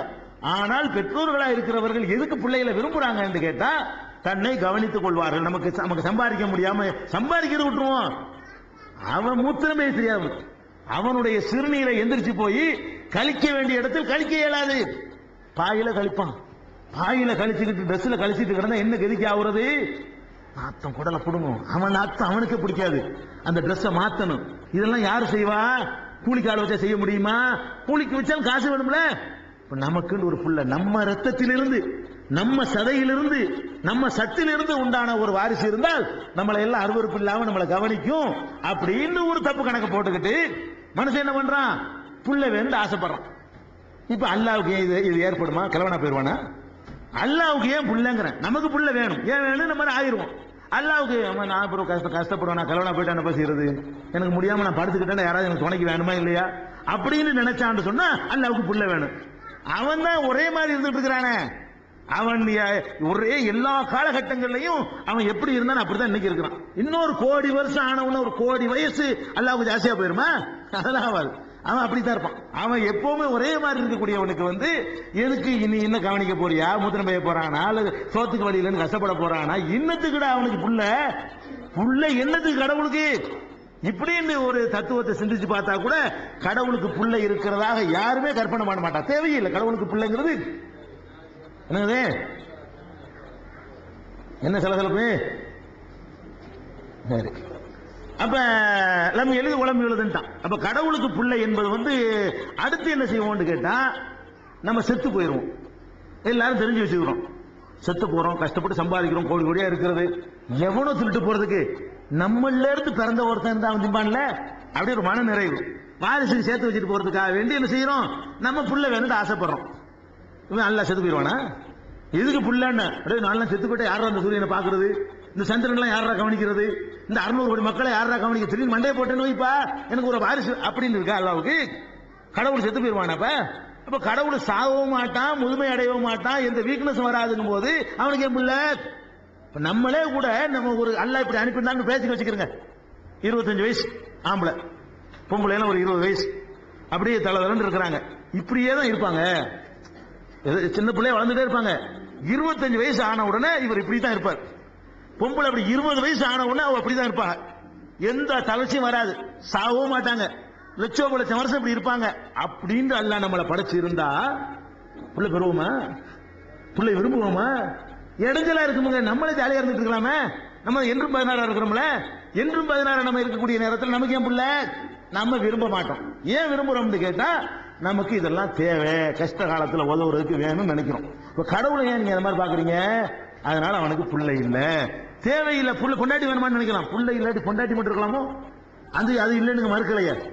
அல்லாஹ் சொல்றது வந்து எனக்கு லம் எழுதுங்கிறான், யாரையும் பெறலைங்கிறான். சரி, யாராலும் பெறப்படலைங்கிறான். இதுல எல்லா ரிலேஷன்ஷிப் அடிபட்டு போச்சு, பொண்டாட்டி இருக்குங்கிற ரிலேஷன்ஷிப் அடிபடல. புள்ள பெறாம பொண்டாட்டி ஜாலியா இருக்கலாம்ல, அது வரும். அது எங்க அடிபடுதுன்னு கேட்டா சமதுல அடிபட்டு போயிடும். தேவையில்லாதவன் இருக்குல்ல, அல்லாஹு சமது என்று சொன்னா தேவையில்லாதவன், பொண்டாட்டி தேவையில்லை, புருஷன் தேவையில்லை, சோறு தேவையில்லை, தண்ணி தேவையில்லை, கஞ்சி தேவையில்லை, காற்று தேவையில்லை, மழை தேவையில்லை, இப்படிங்கிற தேவையில்லை என்பதுல வந்து அது பொண்டாட்டி இல்லைங்கிறது முதல்ல அடிபட்டு போச்சு. எதுவும் விடுபடலைங்கிற இந்த சூறாவுல, இந்த அத்தியாயத்துல அல்லாஹ்வை பத்தி சொல்ற என்னமாச்சும் ஒண்ணு விட்டுருக்குமான்னு நீங்க வந்து பூத கண்ணாடி வச்சு வேணாலும் தேடி பார்க்கலாம், அதுல இருக்கு விடுபடவே இல்லை. கடவுளுக்கு உரிய எல்லா விஷயமும் இதுக்குள்ள அடங்கி போச்சு. ஒன்று ரெண்டு விடுபடுது நினைக்கிறீங்களா? நினைக்கலாம் நீங்க. அதுக்கும் ஆப்பு வச்சிடறான். நினைக்கிறியா? இங்க வா, வளமைக்குள்ளுக்கு போனவர் நினைச்சீங்க அப்படி இருந்து இது இல்லையோ அது இல்லையோ அப்படி இருக்குமோ, இது மட்டும் விடுபட்டு இருக்க அப்படி நினைத்தாயானால் கடைசியா ஒரு ஆப்பு வச்சு ஒரே இருக்க போறான், சீல் வச்சிடறான். வளமைக்குள்ளுக்கு போனார், அவனுக்கு நிகரா ஒத்தனை கிடையாது. இவ்வளவுதாண்டா அல்லாண்டா. நீ என்ன விளங்கிக்கணும்னு கேட்டா எதுக்கு நிகராக அவனை பாத்துறாத, உன்னை மாதிரி பாத்துறாத, என்னை மாதிரி பாத்துறாத, யார மாதிரி பாத்துறாத. அவன் தான், அவனுக்கு நிகரா எதுவும் இல்லைன்னு சொல்லும் பொழுது எல்லா விதமான சித்தாந்தங்கள் அடிபட்டு போச்சு. அவனுக்கு நிகராக எதுவுமே இல்லை, எது மாதிரி அவன் இல்லை, அவன் மாதிரி எதுவும் இல்லை, எதை போன்றும் அவன் இல்லை, அவனை போன்று எதுவும் இல்லை. இப்ப இந்த சிறுக்கு வைக்கிறவன், பல கடவுளை நம்புறவன் செய்யற போலி சித்தாந்தம் அடிபட்டு போயிட்டு பாருங்க. இவன் என்ன பண்றான்? ஏன்டா அவளியிட போற, எதுக்கிட்ட தர்காவுக்கு போற? உடனே என்ன சொல்றான்?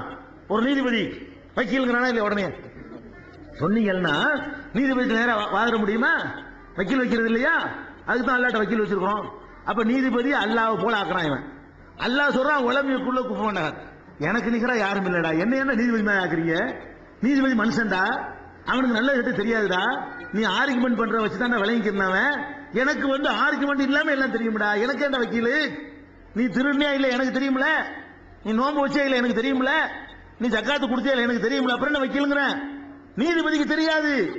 நீ திருநியா இல்ல, கேஸ் போலீஸ் கொண்டே விடுறான், பொய் கேஸ் போட்டுக்கலாம்ல, திருடான்னு சொல்லி கொண்டே விட்டா பொய் கேஸா இருக்குன்னு நினைப்பான்ல. அப்ப மனிதனுக்கு வந்து நல்லது கெட்டது தெரியாது, படைச்ச இறைவனுக்கு தெரியும்.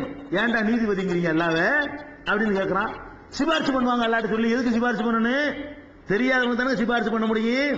அவனுக்கு தான் என்னை தெரியுமே, என்னை அவனுக்கு ஆல்ரெடி தெரிஞ்சுக்கிட்டு இருக்கும் போது இவர் தான் எங்க வாப்பாட்ட போய் என்ன நீங்க சிபாரிசு பண்ண முடியுமா? இவர் தான் உங்க மகன் அப்படின்னு சொல்ல முடியுமா? எங்க வாப்பாவுக்கு என்னை நீங்க சிபாரிசு பண்ண கிறுக்கன்னு சொல்லுவாங்களா இல்லையா? எங்க வாப்பா என்னை தெரிஞ்சு வச்சுக்கிறத விட என்ன ரப்பு என்னை அதிகமா தெரிஞ்சு வச்சுக்கலையா? எங்க வாப்பா எனக்கு என்னை பத்தி எவ்வளவு தெரிஞ்சு வச்சிருக்கிறாரோ அதை விட என்னை படைச்சவன் என்னை நல்லா தெரிஞ்சு வச்சிருக்கிறான். அவனுக்கு ஏன் ரெக்கமெண்ட் பண்ண போறீங்க? இவர் போய் என்னை படைச்ச ரப்புக்கு சொல்லி கொடுக்கறதுங்கிற இவர் ரெக்கமெண்ட் பண்ணுவாரு, இவர் சொல்லி வாங்கி தருவாரு. அந்த வேலைக்கெல்லாம் இடம் கிடையாது. அதனால அல்ல அது மாதிரி இந்த கடவுள் பெயரால் தப்பு செய்யறவன்லாம் கடவுளை என்ன பண்றான்னு கேட்டா சூரியன் மாதிரி, நீதிபதி மாதிரி, வக்கீல் மாதிரி, கரண்ட் மாதிரி, ரொட்டி மாதிரி, சட்டி மாதிரி எல்லாம் கம்பேர் பண்ணுவாங்க. உதாரணம் காட்டிக்கொண்டு என்ன செய்வான்? அல்லாஹ் இணை கற்பிப்பான். அதுக்காக வேண்டி அல்லாஹ் என்ன செய்யறான்னு கேட்டா கடைசி ஒரு முத்திரை வைக்கிறான், வலம் யகுல்லஹு குஃபுவன் அஹத், அவனுக்கு நிகரா ஒருவனும் கிடையாது. இதை யாவத்துல வச்சுக்க. அல்லாஹ்வுக்கு நிகரா எதையாவது உதாரணம் காட்டினாங்க பொய்யின் விளைங்க கடாசியம். லா தல்ரிபு லில்லாஹில் அம்சால், அல்லாஹ்வுக்கு உதாரணம் சொல்லாதீங்கங்கறான் ஒரு இடத்துல. அல்லாஹ் லைஸ கமிஸ்லிஹி ஷைஉன், அவனை போல ஒரு பொருளும் கிடையாதுங்கறான். யாசின் சூராவுல இதை விட கடுமையா சொல்றான், ஓ லரபலனா மஸலம் வ நஸிய ஹல்கா, எனக்கு போய் உதாரணம் சொல்லுகிறான்.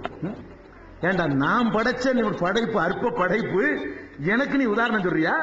அல்லாண்ட கரண்டா, அல்லாண்ட நீதிபதியா, அல்லாண்ட முதலமைச்சரா, அல்லாண்ட பிரதமரா, யாரோட உதாரணம் காட்டுறீங்க? எனக்கு நீ உதாரணம் காட்டுறாங்க. நல்லா ஒரு லரபலனா மஸலன், எனக்கு போய் உதாரணம் காட்டுகிறான். நஸிய ஹல்கா, அவனை நான் படைத்திருப்பதை மறந்து விட்டான் அப்படின்னு நல்லா சொல்லி காட்டுறான். அதனால இந்த சூறாவை திருப்பி திருப்பி நீங்கள் உருப்போட்டீர்களே, நிறைய விஷயங்கள் இருக்கிறது. அந்த விஷயங்களை எல்லாம் நான் சுருக்கிறது காரணம் இது மாத்திரமே ஒரு ரமணானுக்கு போகும், அவ்வளவு விஷயங்கள் இருக்கிறது. ஆனால் எல்லா விஷயங்களையும் சூரத்துல் ஃபாத்திஹாவுல நம்ம கடவுளை பற்றி விஷயங்களை நிறைய சொல்லிட்ட காரணத்தினால இவ்வளவு போதும். அதை சேர்த்து கம்பேர் பண்ணிக்கிட்டீங்கன்னா ஒரு கடவுள் தான் இருக்க வேண்டும் என்பது எல்லா சித்தாந்தத்தையும் நம்ம ஏற்கனவே சொல்லிட்டோம். அதனால நம்ம இதோட சுருக்கிக் கொள்ளும். இன்ஷா அல்லாஹ் அடுத்த வாரத்தில் என்ன சூரா, என்ன சொல்றாங்க? இதா ஜா நஸ்ருல்லாஹ்ங்கற சூராவா, தபத்தியதாவா? சரி, வரிசை எனக்கே தெரியாது. சரி, தபத்தியதா அடுத்த சூறாவை இன்ஷா அல்லாஹ் நம்ம அடுத்த வாரம் பார்க்கலாம். அடுத்த வாரம் கிளாஸ் இருக்குது. அடுத்த